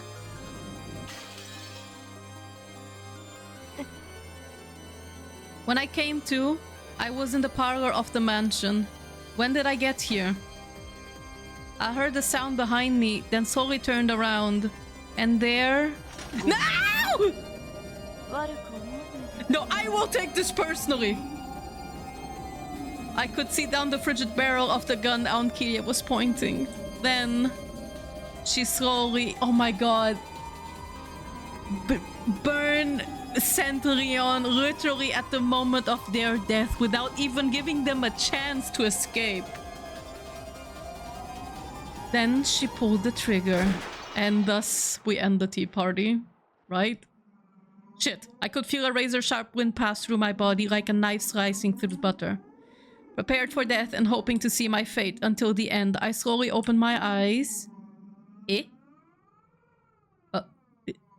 The world had been cut in two. Is this... Oh, wait, there's a pixel. Huh? Kitty was frozen in place like a statue, like pointing her gun, still pointing her gun with a cold smile on her face, and had been cut in half at an angle, the top part of her slowly sliding off to the side. Eh? No, that wasn't quite right. That wasn't right at all. It wasn't just Kitty. Oh, we got a new song. The whole world had been sliced in half at an angle and was slowly sliding off to one side. Then immediately after fissures seemed to appear across the world, it shattered. Will! Will! Help! Help! You gotta break the heart, please! Oh, another banger though.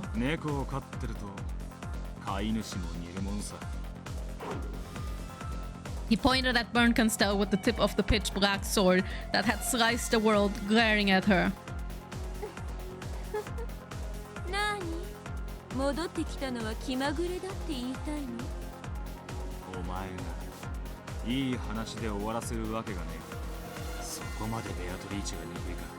She does, yeah. She's petty.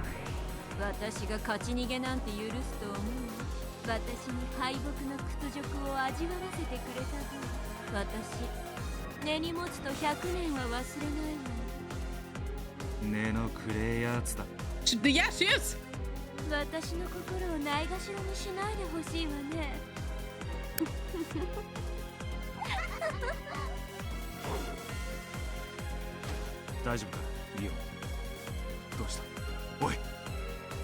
Leon had suddenly doubled over, groaning.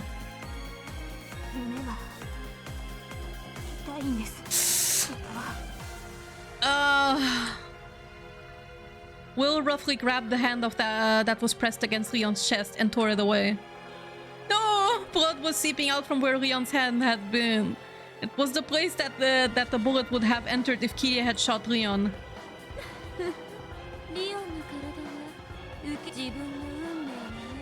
No!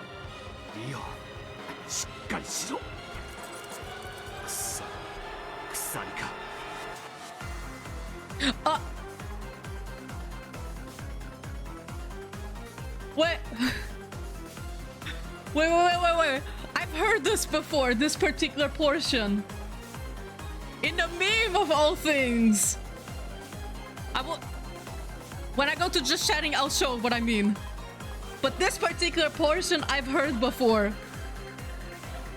So this is where it came from. Okay, when Will tried to pick Leon's body up, he finally noticed the chains attached to each wrist and ankle.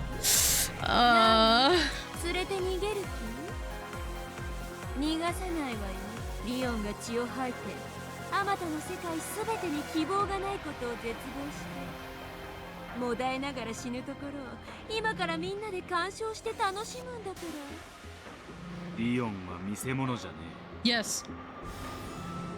Will swung his pitch black sword and destroyed the chains binding Leon. Oh, please help them! The chains and shackles shattered into little bits like glass, then vanished.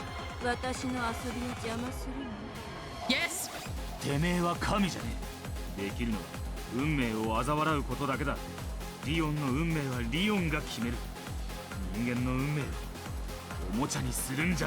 She's gonna be like, yeah, about that.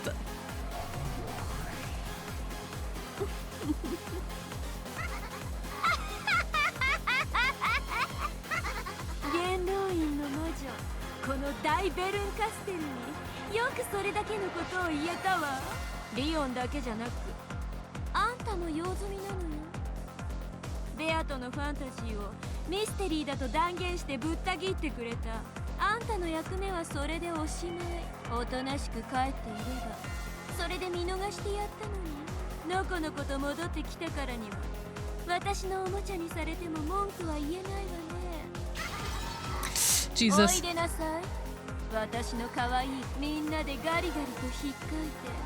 綺麗に生皮を剥いてあげてちょうだい。ぶどうの皮をつるんとひんむくみたいにね。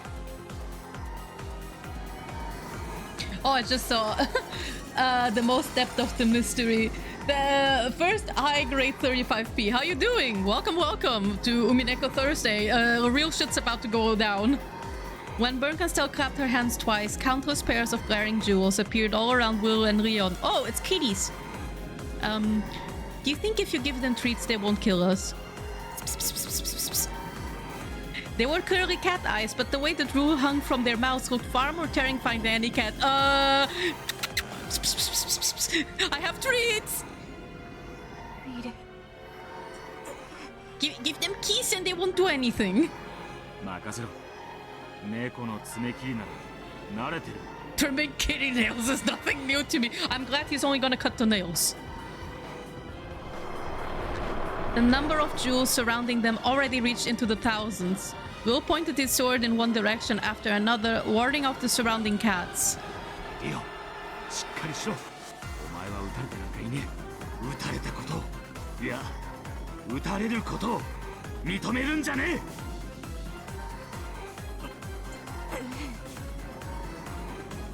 Leon tried to fight an incredible tearing pain.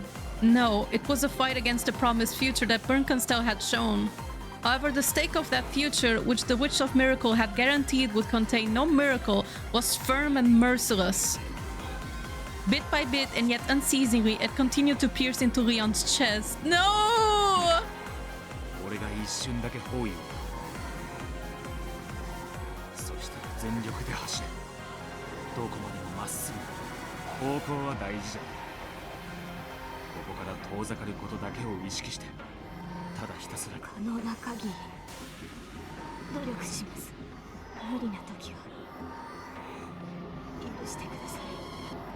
No, don't give up!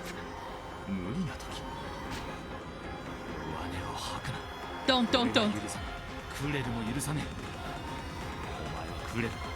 257万8917分の1の希望だろうが、お前が諦めたら無数の世界のお前たちを裏切るんだ。 Please don't give up, Leon. 逃げるんじゃねえ。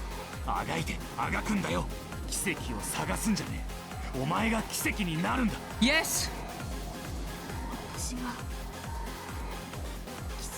Yes, be the miracle. お前は幸せな未来へたどり着くんだよ。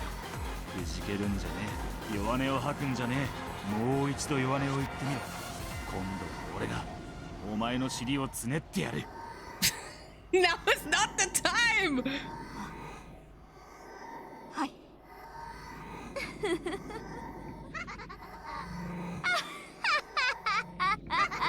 この奇跡の魔女の前で奇跡になれとよくも言えたものだわ。奇跡など所詮はファンタジー。ミステリーで断罪されたこの世界で這いつくばって無慈悲に虫けらのように死になさい。感激の魔女たちはそれを見届けたくて心待ちにしているのよ。I'm not. Stop speaking for me. 何がミステリー。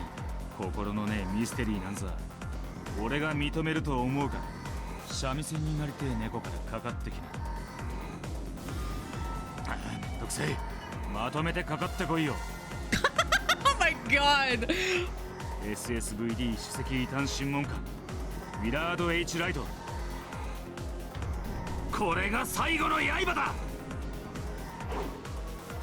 Please, Will. Please. 打ちやれ子猫たち。No! Bad kitty. No bite. No bite. No. No. No treats. At once, all of the cat's eyes opened wide, undulating and spinning in a spiral, then swallowed Will up. Oh. But Will and Leon weren't swallowed up. The cats that had flown in at them from all directions were now being launched away, like they were a balloon popping around the pair. あら、やるじゃない。子猫に用は親猫しか眼中にねえんでな。奇跡の魔女ベルンカステル。伸びすぎた爪を研いでやら。Oh god, please do something. Another flash of the black blade spun in a dark tornado and scattered the cats once more.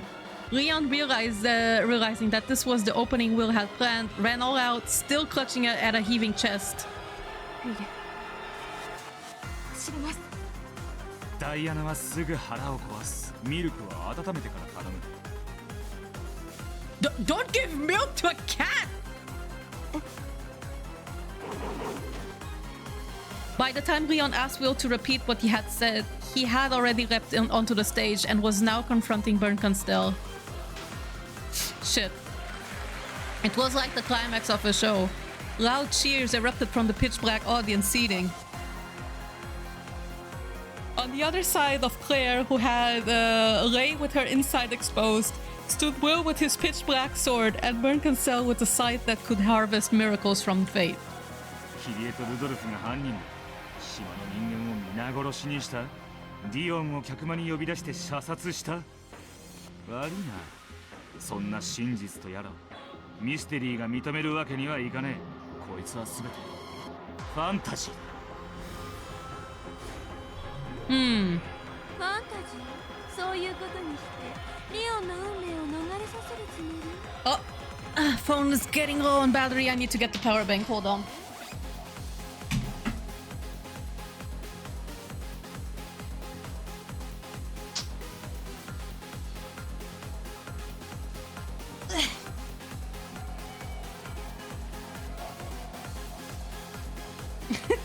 Yeah, we jamming. We jamming while some real shit's going down.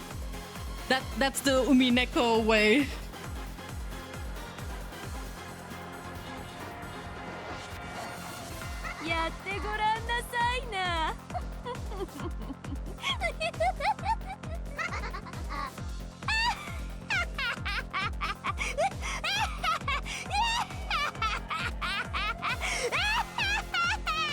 Okay, this laugh I actually also know from the same meme.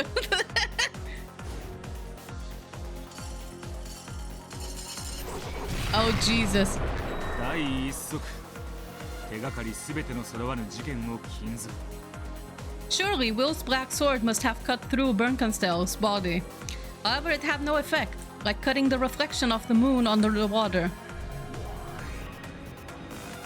何？手がかりって。キリエとルドルフが犯人だとする。お前のミステリー。キリエたちが犯人であることを示す手がかりはいずれのゲーム中にも存在しない。あるわけないじゃない。あったとしても島は丸ごと吹っ飛んだんだし。Oh, come on! That's a cop out. 手がかりなしってわけだ。ならばそれはミステリーじゃねえ。ファンタジー。はあIt's impossible for an unprovable truth to become truth in the human world.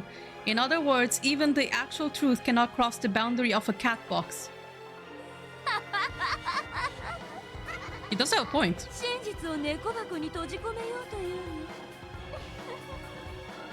それがミステリーの戦い方なの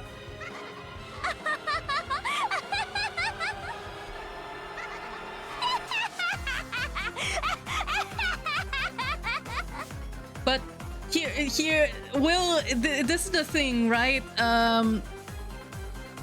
Will understood Claire and took the whole illusion apart, but without showing us the truth, right?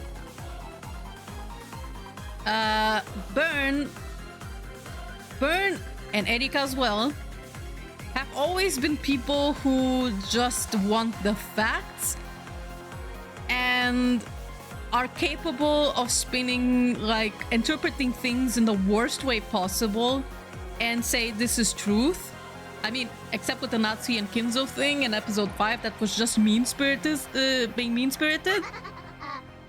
But Burn does not have like the whole seeing with love and looking for heart, right? So at least my copium for the truth is that, like I said, this is being interpreted with just the facts, but not with the heart. That's my copium. 戦うのさえもバカらしい。おいでゲロカス。好きなだけ私を切ってごらんなさい。あんたの言い分全部聞いてあげるわ。貴様、心をないがしろにしたミステリーをすべて貫く。くれてやら。20のくさびで私を倒せなかった時、覚悟することね。 He'll simply OTG you, I think. さあ、 So おいで。I've been told that Will can just OTG you and relaunch you into combo in a fighting game. I haven't seen it myself, but I've been told this happens, so watch out! 遊んであげるわ。20のはあ。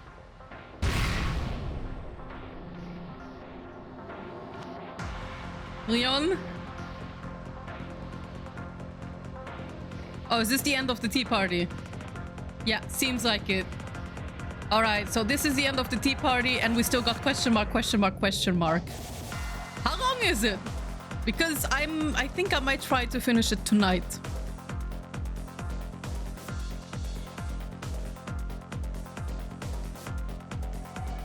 Another stream?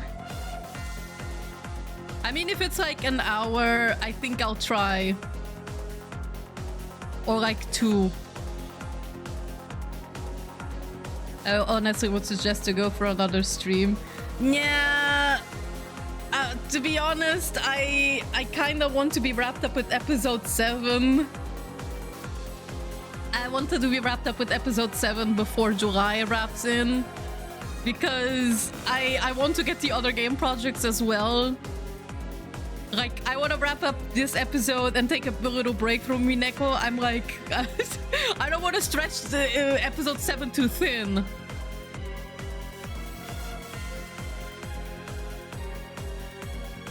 I'm off to bed personally. That's fine. You can go sleep. But like, if I can finish the rest until midnight, then I'll try that.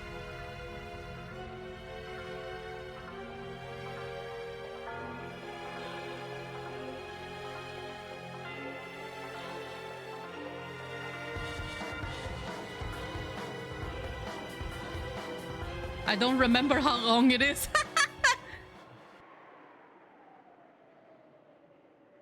Oh, we still have this.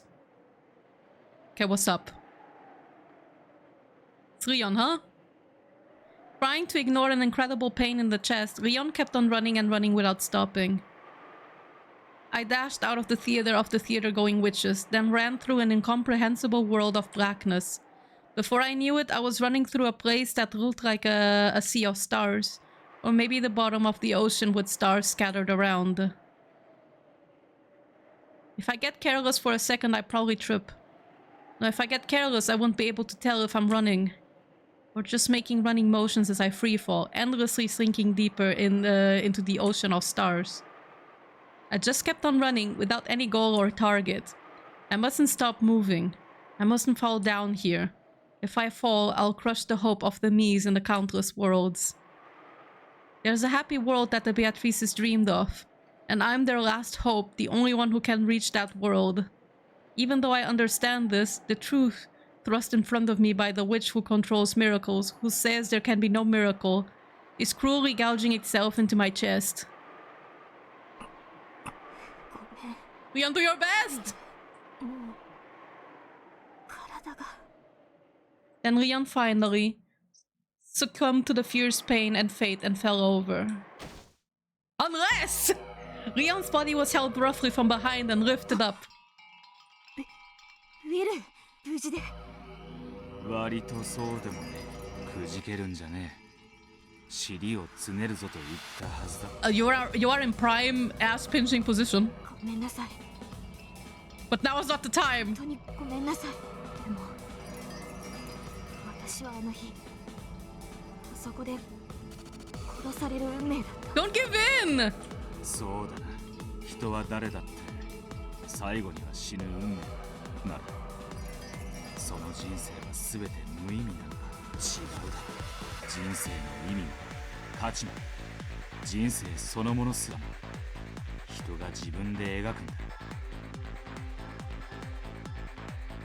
受け入れるな。世界はお前が紡ぐ。自らで。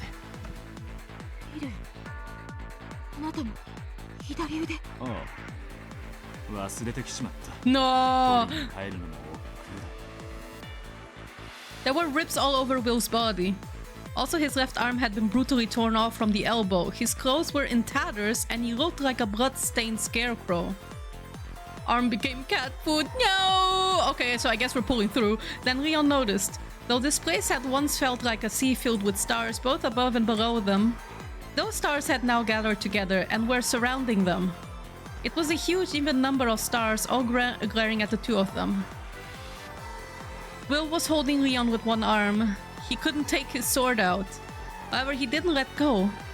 He was determined to let Leon escape from here, to lead Leon towards the happy tale that the Beatrices had dreamed of. Please, behind the cats whose eyes glowed out of the empty darkness, the queen of cats who permitted no miracles appeared. ウィラード、リオンを下ろしなさい。 So Burn is just the witch of miracles, just to gatekeep miracles. That's rigged. That's unfair. I call for a re-election. そしたら、あなただけは見逃してあげるわ。書面で大法廷に出せ。審議してやるぜ。ウィル、私は。置いてはいかねえぜ。お前に教えてやる。どうして俺が SSVD をやめるのかを。あ、そういえば、私も知らないわ。どうして？クソったらな。お涙ちょうだいのミステリーばっかりに飽きたからだよ。ハッピーエンド上等。逃げ延びてやるぜ。俺が教えてやるんだよ。バッドエンドしかないと絶望して死んだベアトリーチェにハッピーエンドもありえるんだって。だから絶対にお前を殺さねウィル。猫ども、左の二の腕もくれてやるぜ。だがな、絶対にリオンだけは離さねえ。 Man, what a man. 俺が張ってでもこいつをお前というバッドエンドから逃がしてやる。いいの？リオン、ウィルはあんたをかばって死ぬ気？ No, no, no, no, no. Please don't sacrifice yourself. 私なんか放って逃げてくださいってお言いなさいよ。ウィル。Don't. 私を離さないでください。逃げ延びます。絶対に。そして。Yes. あなたも。Yes, please. それでいい。 As he said this, Will held Leon tight. というわけだ。あがくぜ、ベルンカステル。絶対に奇跡は訪れないと奇跡の魔女が約束したのに、それをよくも口にできたこと。Fuck it, we'll become the new witch of miracles. さよなら、二人とも忘却の深淵で死すら迎えられずに誇りに降り積もられて消え去りなさい。さあ、子猫たち、殺せとは命じないわ。その出番の終わった駒二つをお片付けなさい。 Oh dear. 100 million, a trillion, 10 quadrillion cats all bared their fangs. In the starry sky of cat eyes, countless flesh-colored mouth opens, exposing countless teeth. The world was wrapped in flesh and blood and fangs. But they can still fight, right? They can still find a way. Right? Right? Oh! Rest in pieces. Literally! Alright.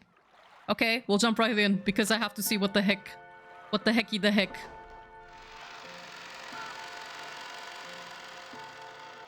Fuck it, if I have to be awake until 2 AM, so be it. Sorry, 1 AM.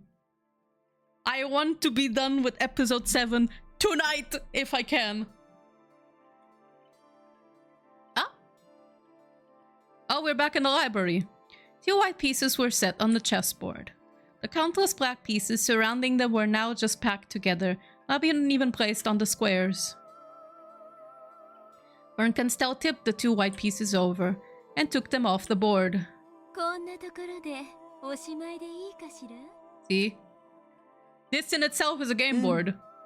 やはりそなたの朗読は耳に馴染むぞ、我が巫女よ。あんたのお望み通り、腹渡の内側まで書き出してやった。But without the heart. You scrapped out the guts, but not the heart. 答え合わせ That に too is an こ organ. れで十分でしょ？実に満足しているぞ。そなたが明かした答えを鍵に、これまでの物語を遡り、まるで宝石箱のような密室の数々を一つずつ開いていこう。鍵を得ることは楽しい。そしてその鍵で個々を開いていくことはもっと楽しい。ご苦労であった、我が巫女よ。There are some mysteries left open, right? Like the whole thing about Beato's body. これより先は私一人でゆっくりと思考を楽しみたい。もう十分であるぞ。The witch of theater going sat back in her rocking chair, a satisfied smile on her face as though enjoying a pleasant aftertaste. There was no need for a game board anymore. She just had to go back in her mind through the whole set of tales to check whether her theory was right or not. It seemed to leave her pleasantly drunk, even better than the most expensive wine. Oh geez. So this just hit me a little bit with a guilt. I think this is meant to be a representative of readers who find the truth and then just reread everything with a new perspective. I was kind of doing the same when I read some of the portions of the manga, of the episodes I already read, and seeing some parts with new perspective. In a way, it's like re-experiencing the thing that you like and confirming some of your own theories, yes. But damn, now it's like calling out the readers of being like, hey, you wanted this, you wanted to see the truth, now it's here. It's here. It's what you wanted. You ask what you get. 私はこれで用済みかしら。 But again, like I said, we tore out the guts, but we didn't tear out the heart, and I'll keep saying it again and again. I know it might be no, it might be just my copium, but we have episode 8 left, so I'm going to hope episode 8 is exploring the heart of this tragedy. ご苦労であった、我が巫女よ。その任を解く。7 and 8 manga are really good, especially 8 manga. I think it's better than the actual VN. I've heard this opinion a few times that episode 8 is really worth reading, even after reading the visual novel. So I think that's what I'll do. I'll read episode 8 on stream, obviously, but the manga I'll read on my own. 私は再び眠りにつく。 I might post snippets in my server or in my VTuber Twitter. Specifically, almost all the time whenever I yell and key smash about Rodove caps like I usually do of my husband. この心地よきまどろみを数百年にわたって楽しみたい。そして私が再び飽きるとき、そなたは私を楽しませるためにまた新しい物語を見つけてくるのだ。Oh, Kikonia. それまでの数百年のひととき。Or more like Higurashi's Sotsu. そなたの自由を許す。あっぱれであったぞ、ベルンカステル。かわいい、かわいい。Don't remind me of Sotsu. Maybe that was Burn's way of passively aggressively spinning a tale for Featherine that was entertaining for her. But she didn't really want to go back there. She was like, I'll make the worst possible Higurashi ever. 知ったことじゃないわ。勝手に干からびて死になさいよ。じゃあね。未来永劫さようなら。数百年ごときを。そなたは未来永劫と呼ぶというのか？ She's like, see you in Sotsu. Betterine's consciousness slowly faded away.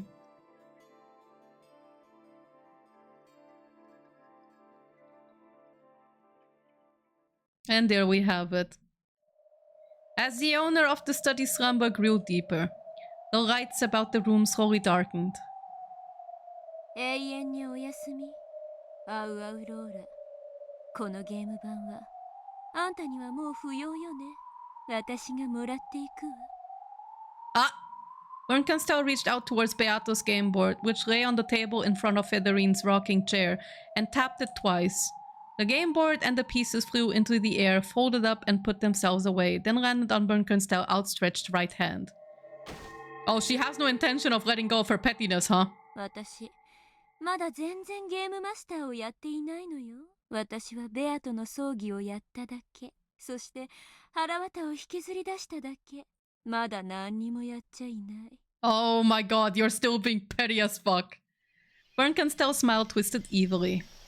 Then the game board floated up once again, and a world unfolded itself above Bernkenstell's palm. Yabe. Don't start a new game board now. さあ、ベアとのゲーム版のコマた私を最高に楽しませる最高に残虐な物語を紡がせてあげるわ。Oh dear. おののきなさい。約束された絶対の運命を。奇跡の魔女ベルンカステルの名において。You gotta spin an incredible brutal tale in this disco. Yes, Zawa, yep, dude. ゲームの最後のゲームマスターとして宣言するわ。I'm so happy I implemented this sound た effect. だ宣言するだけじゃつまらない。ベアとのゲームにのっとって赤き真実で宣言してやった方がいいかしら。それがいいんじゃない？まだ甘い夢を見てる魔女どももいるみたいだし。Don't call me out like that. あらラムド、いたの？いるわよね。私のいるところならどこへでも。言ってやりなさいよ。甘い夢見てる魔女どもに。そうするわ。奇跡の魔女として。そして最後のゲームマスターとして最後のゲームを宣言するわ。そして約束する。このゲームはハッピーエンドは与えない。Oh, come on! Why are you so mean? Okay, I guess that was the end of it. Unless... we gotta need to be able to fight back somehow.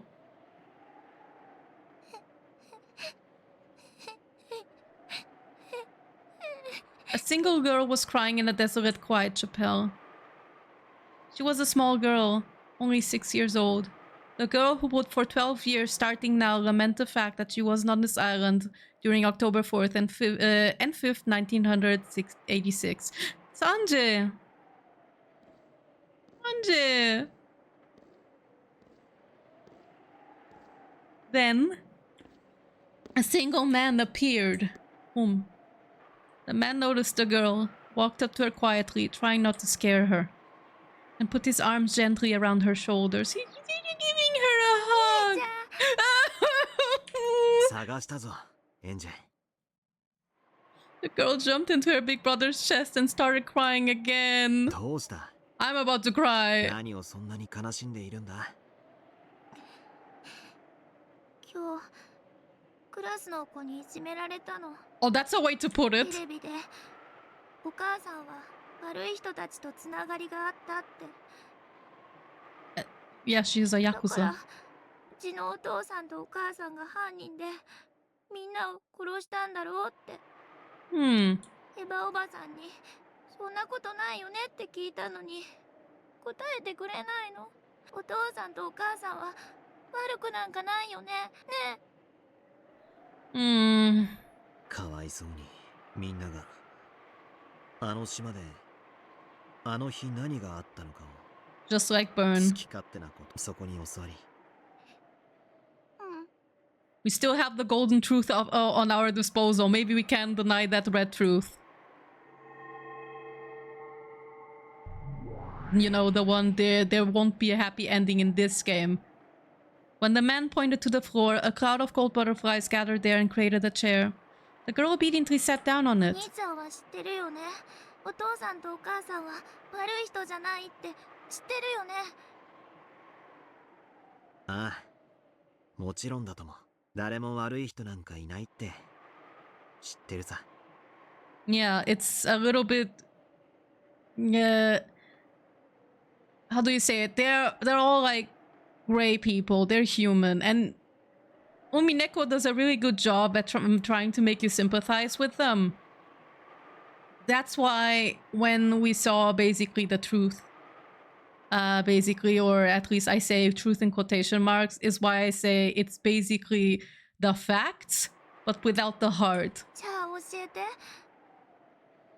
After all, think about it. Most of all tales that we saw about Umineko always went like deep into the character's thoughts. All of them.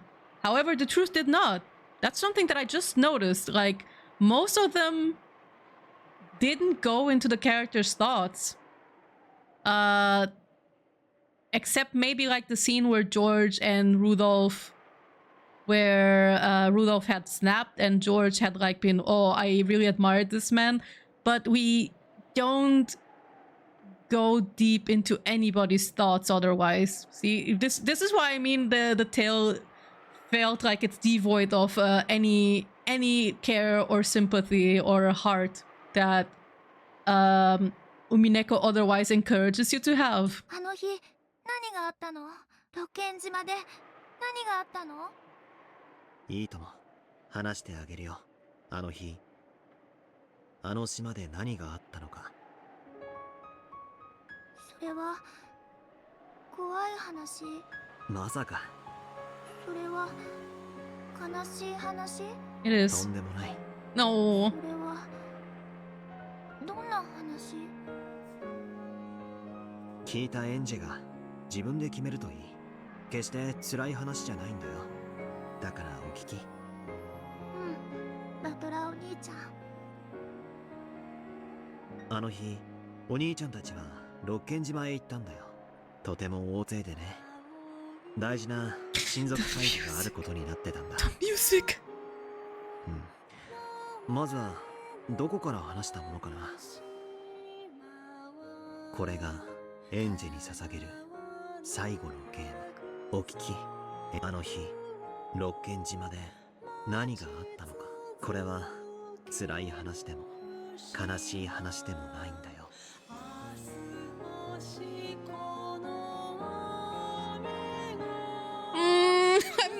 I'm definitely not ready for episode 8. Oh my god, seeing Battler embrace Anje nearly made me cry on the spot. Oh my god. I'm not ready. So I think this is where it's going to go. Burns and Lambda's tale is the facts, like the cold, hard facts, and Battler is going to show the feelings, the heart, the emotion of everybody. In a way, Burn only sees everyone as black and white and everyone being evil deep inside, right? Like, she doesn't like it when anyone is happy. That's something that's very clear. And she does have ill intent. She said so herself. She wants to tear everything apart. She wants to ruin everything that Beato ever had because she has this petty grudge. And like I said, she and Featherine and Erika to an extent are kind of like a representative of those readers who just want to tear everything apart, look at every nook and cranny, but not to understand.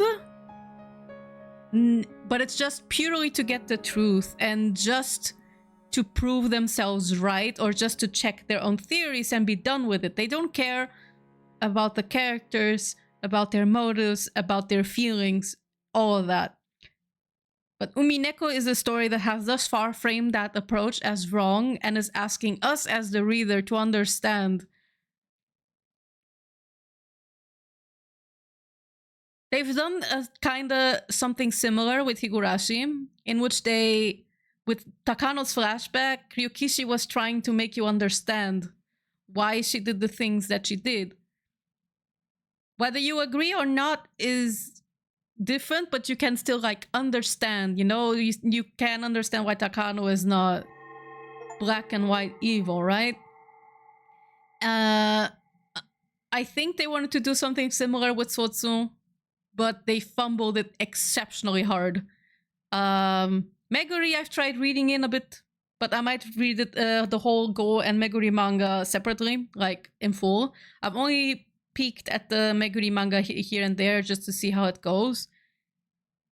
It seems like the author is trying to derail, trying to give it a bit more depth.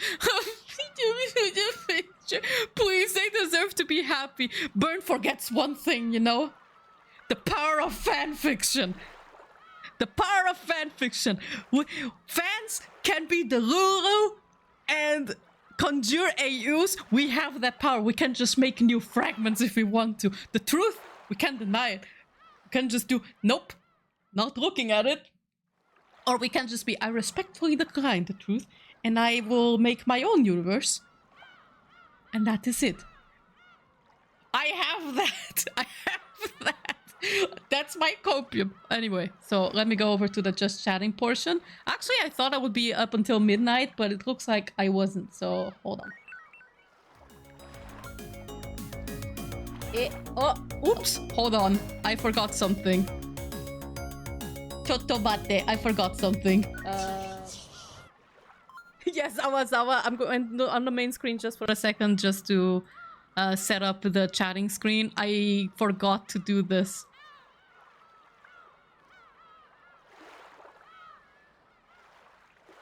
I knew I was forgetting something. Now I know. Okay, we're going back. There we go. Okay, here I am. Now everything is proper. Now just to turn off the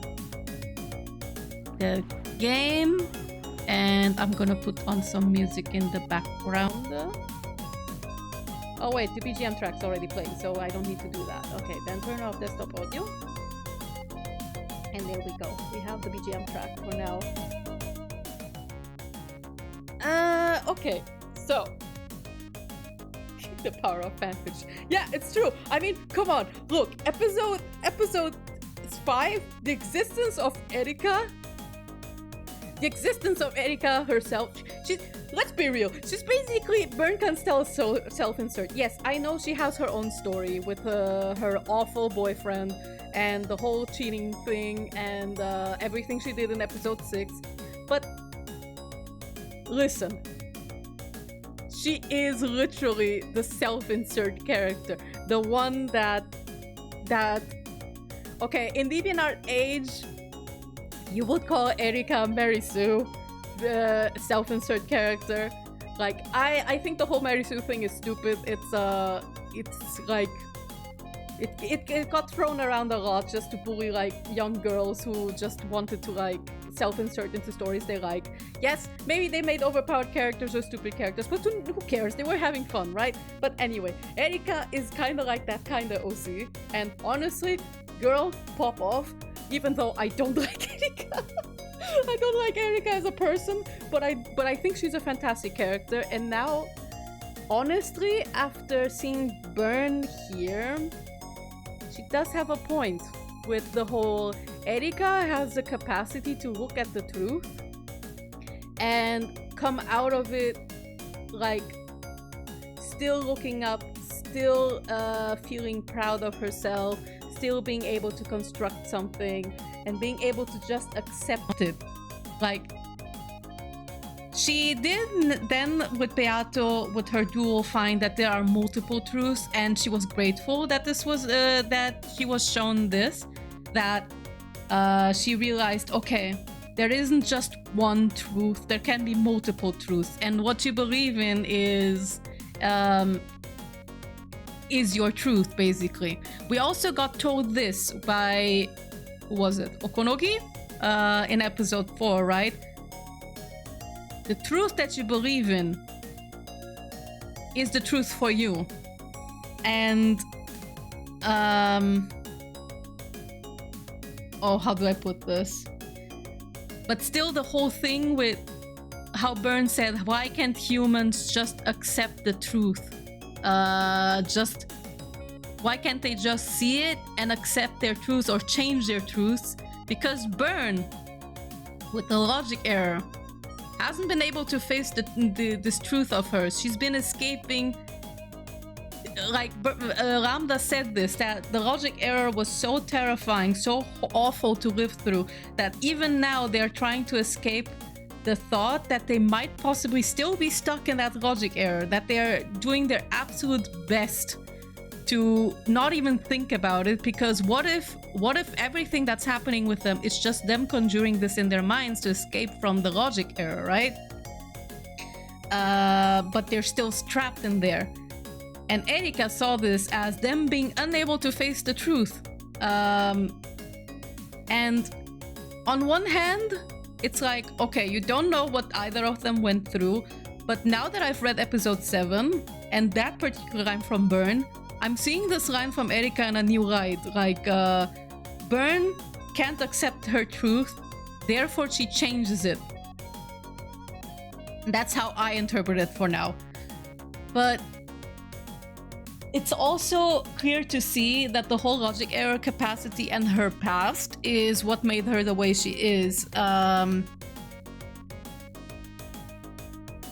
I think I heard from someone, or from an interview or something, I think from someone it was, someone told me this, that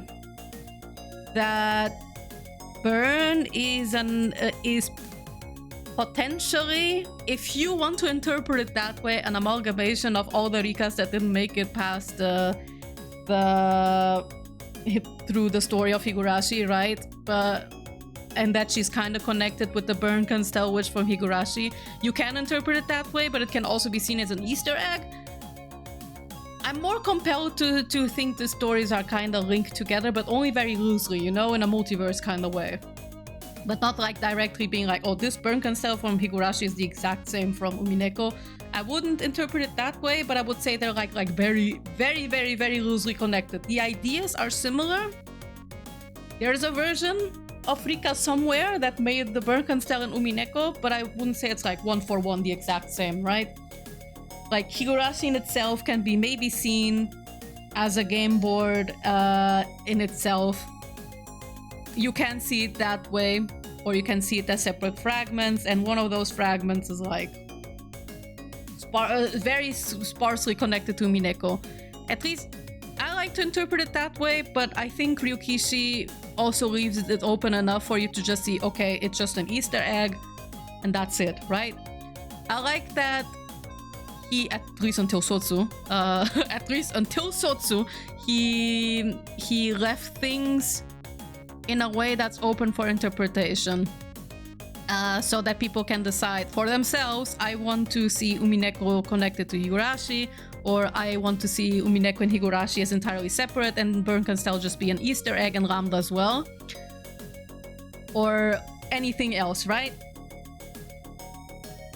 And honestly, the way Sotsu tried to connect the series, I think wasn't good. It was terrible. I think letting the series just be like this, as they are, like, just loosely connected is fine. But I wouldn't want them to confirm it like bit by like one per one, you know? Because like I said, seeing Higurashi as just a game board would be like kinda It's like funny to imagine it, and somewhat fun to imagine it in an Umineko context, like, oh yeah, Higurashi, there is a version of Higurashi as a game board in Umineko itself, but I also like to see Higurashi as its own world with their own real people and so on and so forth, you know?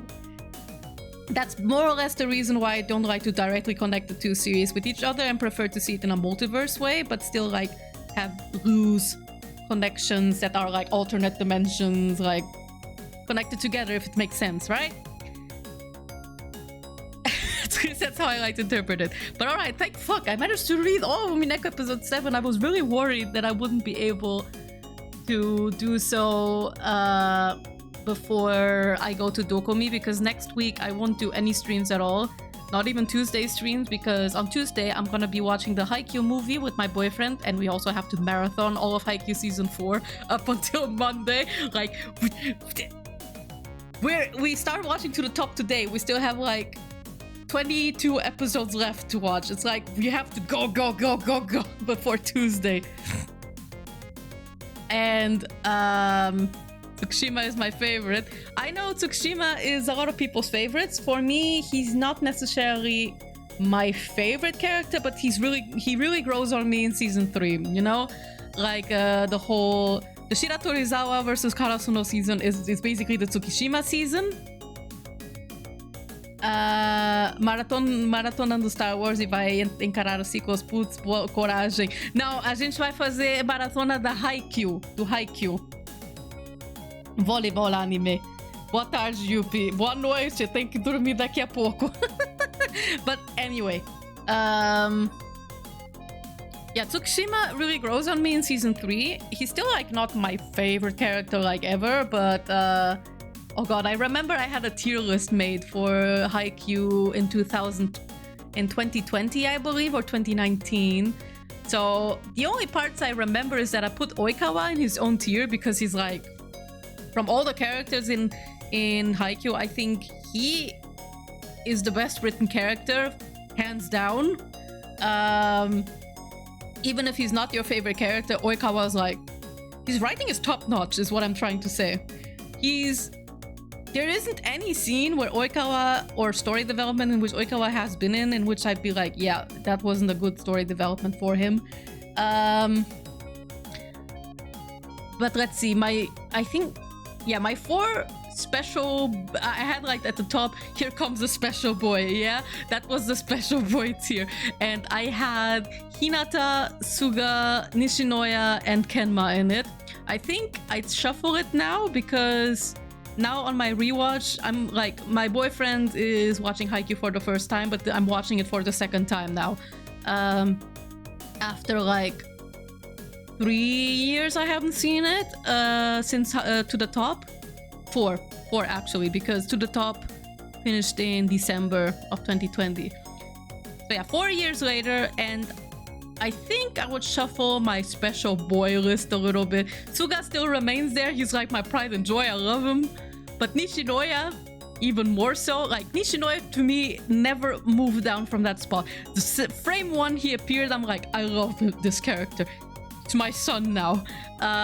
Because when I first watched Haikyuu on my own, I almost dropped it, and then Nishinoya came in one episode, like at the end of I think the Aoba Josai practice match. He comes in the end of the episode, and I was like, who is this? I love him. And then I continued watching, and then I fell in love with the series. And it's all thanks to Nishinoya, because if it wasn't, I would have probably dropped the series. Because I saw Oikawa for the first time, and I understood why he was popular, but I was like, yeah, okay. Yeah, okay. I see why he's loved. He's a good character, but otherwise Haikyuu isn't really much for me, right? So, but then Nishinoya came in like an angel, like the libero angel that he is, and I was like, yo, whom he has energy, he looks chaotic, he looks like he could punch someone in the stomach, and does he? I don't think he does, but he has a lot of energy. I love Nishinoya. My boyfriend loves Nishinoya very much too. He's his favorite as well. Him, Tanaka, and Kageyama are his favorites. And for me, Nishinoya and Suga are still my favorites. Hinata... My favorite scenes from Hinata come in season 4, in To the Top. I think I would have him just below Suga and Nishinoya. And Kageyama used to be like in the 2nd or 3rd row, like A or S tier, but I would put now Kageyama above Hinata, definitely, because Kageyama has really good development. Tsukushima, I think, remains in the same spot. Like, I think I put him in A tier with like basically almost everyone else from Karasuno. But objectively, I think he's like A+ or S- tier. He's very good. Yamaguchi kind of grew a bit more on me on my rewatch, but I still would have him in the same spot I had before. I think it was A or B tier, one of those two. Daichi, I think, remains in the same spot, and Asahi as well. I love them both. like Asahi is a little bit relatable because I'm like also social anxiety TM. And I can give the wrong impression because I'm also kind of large and tall. But not so tall. But still taller than a lot of people. And then Kenma. Kenma, I still like a lot, but I think I would put him like on the level below Hinata now. Liev might kind of replace Kenma a little bit, or someone else. Because on my rewatch, Kenma, he's cute, he's a good boy, he's a gamer, he's tired all the time, and I feel it. But I don't have the same fascination I had for the character when I first watched Haikyuu. So yeah, Kenma is definitely below Hinata for me now, but maybe I will put him in A tier or S tier like the other lads. And Liev, I don't know if I'll put him in the... he's not in my top spot. You know what? I think I'll put Satori in the special boy tier because on my rewatch, I had a blast with him. He's so weird. He has all the possible screws loose.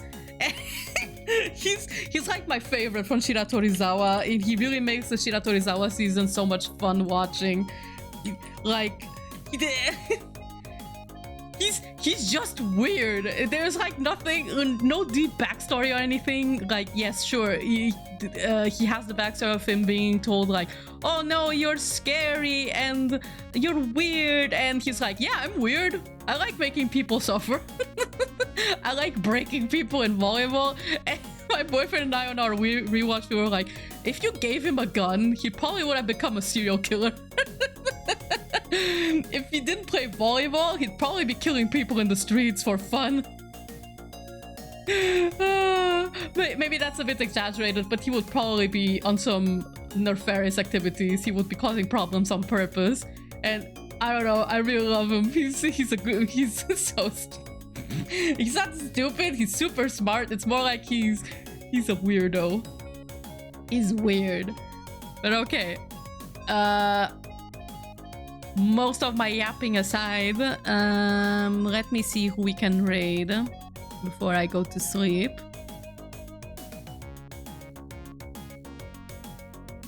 Let's see. Oh, we have quite a few people. I think I'm gonna be raiding Echo again. She's doing some art right now. It appears it's gonna be some Sonic art. I know it's not related to Umineko, but hold on. Is anyone streaming Umineko right now?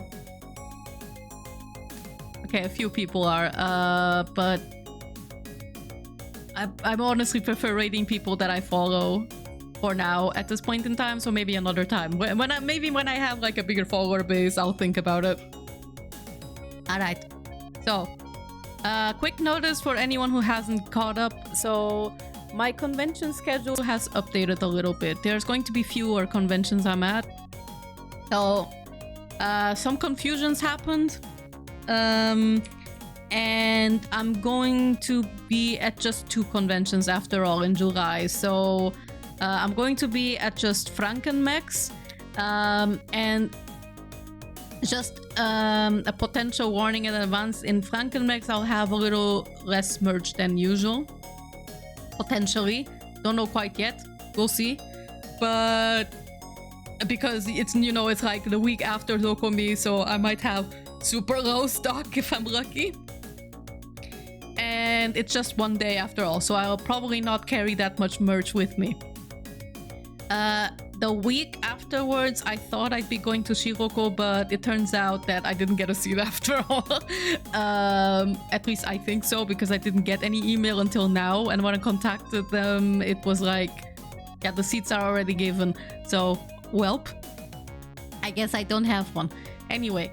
Then on the 19th to the 21st of July, I'll be at Anime Messe Babelsberg in Berlin. That one's confirmed. I paid my stand and everything, so there's nothing like last minute cancellations or anything. For August, I still got nothing. I applied to multiple conventions. One already told me no. I already got denied for Kontaku, unfortunately. Nihonbashi is still like up there somewhere. But we don't know when the reply will come. I haven't gotten any yet. But it seems like they're not done yet. I might potentially apply for a Ni convention instead. It's like a convention in Hannover. It's smaller. But might do it if there's no other option left. And if Nihonbashi also gives me a note. Or I might potentially check if I can go to my Matsuri. I might write an email tomorrow and ask, hey, Artist Alley for my Matsuri, are they open? Are you looking for anybody? Is there going to be an Artist Alley? Well, for Nihonbashi, I think I'll check the emails again. Maybe it landed in the spam folder or something. It has happened before. And for September, I said there wasn't going to be any conventions, and there technically isn't. But for anyone who likes fighting game events, I'm likely gonna be asking to sell at Fighters Fest in the end of September, I believe. So there's one pseudo convention, and if you like fighting games, you'll have a good time. You'll be able to play some games in München, in Munich, but you'll also be able to get some merch. So look forward to that, I guess. I think in a way it's kind of alright if August doesn't give me any conventions. I mean, I'd prefer if I had some, because it's, you know, always good to have a little bit more pocket money for months which lesser things are happening while I still don't have a side job, like a constant mini job that I can rely on. Like freelancing is still working out, it's just that I prefer to have a mini job of less than 10 hours or 10 hours a week, so that each month that I still have like extra money or a sure income for months in which there's no conventions and commissions and the like. But like I was saying, maybe August not having any conventions is alright, because I have some commissions with deadlines. And having less commissions in July is also a bit of a benefit because of that, because like I said, I have commissions with deadlines that I need to fulfill, and this month and next month are gonna be packed either with conventions or with commissions. But okay, so I want to go to bed. Let's go raid Codename Echo, and then I'll go to bed right away. So next week, no streams at all. The next stream will likely be either be on the 2nd of July or the 4th of July. What I'll do exactly, I'll check, but if I do one on Tuesday, on the 2nd of July, then I'll return with Mega Man X. And if I return on Thursday, I might potentially play either Guilty Gear or Dragon Ball, or I'll start with Needy Streamer Overload. Although I have considered maybe on that Thursday to do little goody two shoes, like to do like another route. I plan to do Rosenmarine and then do the sacrifice route, just so that I have the extra context that people say I need to play with Pocket Mirror. So maybe I'll do like a speed run of a route there, just so that I have like a complete compendium, let's put it that way, a more complete experience. But alright, that's all for now. Gonna raid Echo, and I'm gonna write a message to raid them with. Channel emotes, please. God, no, Twitch, don't do me like that. I want to see the emotes. Thank you.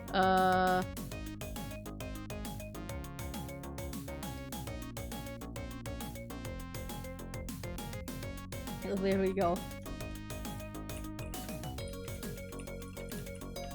Okay, this will be the message. Just simply copy paste it when the time comes, and I'll be seeing you guys in 2 weeks in time. And if you happen to be in Düsseldorf next week at Dokomi, I'll catch you at Dokomi. Table information of my stand is on my Twitter header, but I'll be posting like a catalog and a map and everything marked out. All right, catch you next in 2 weeks in time. Have a good night, everybody. Thank you for coming, and I hope you have a great Thursday night, even if a lot of stuff happened to Umineko tonight. Bye bye.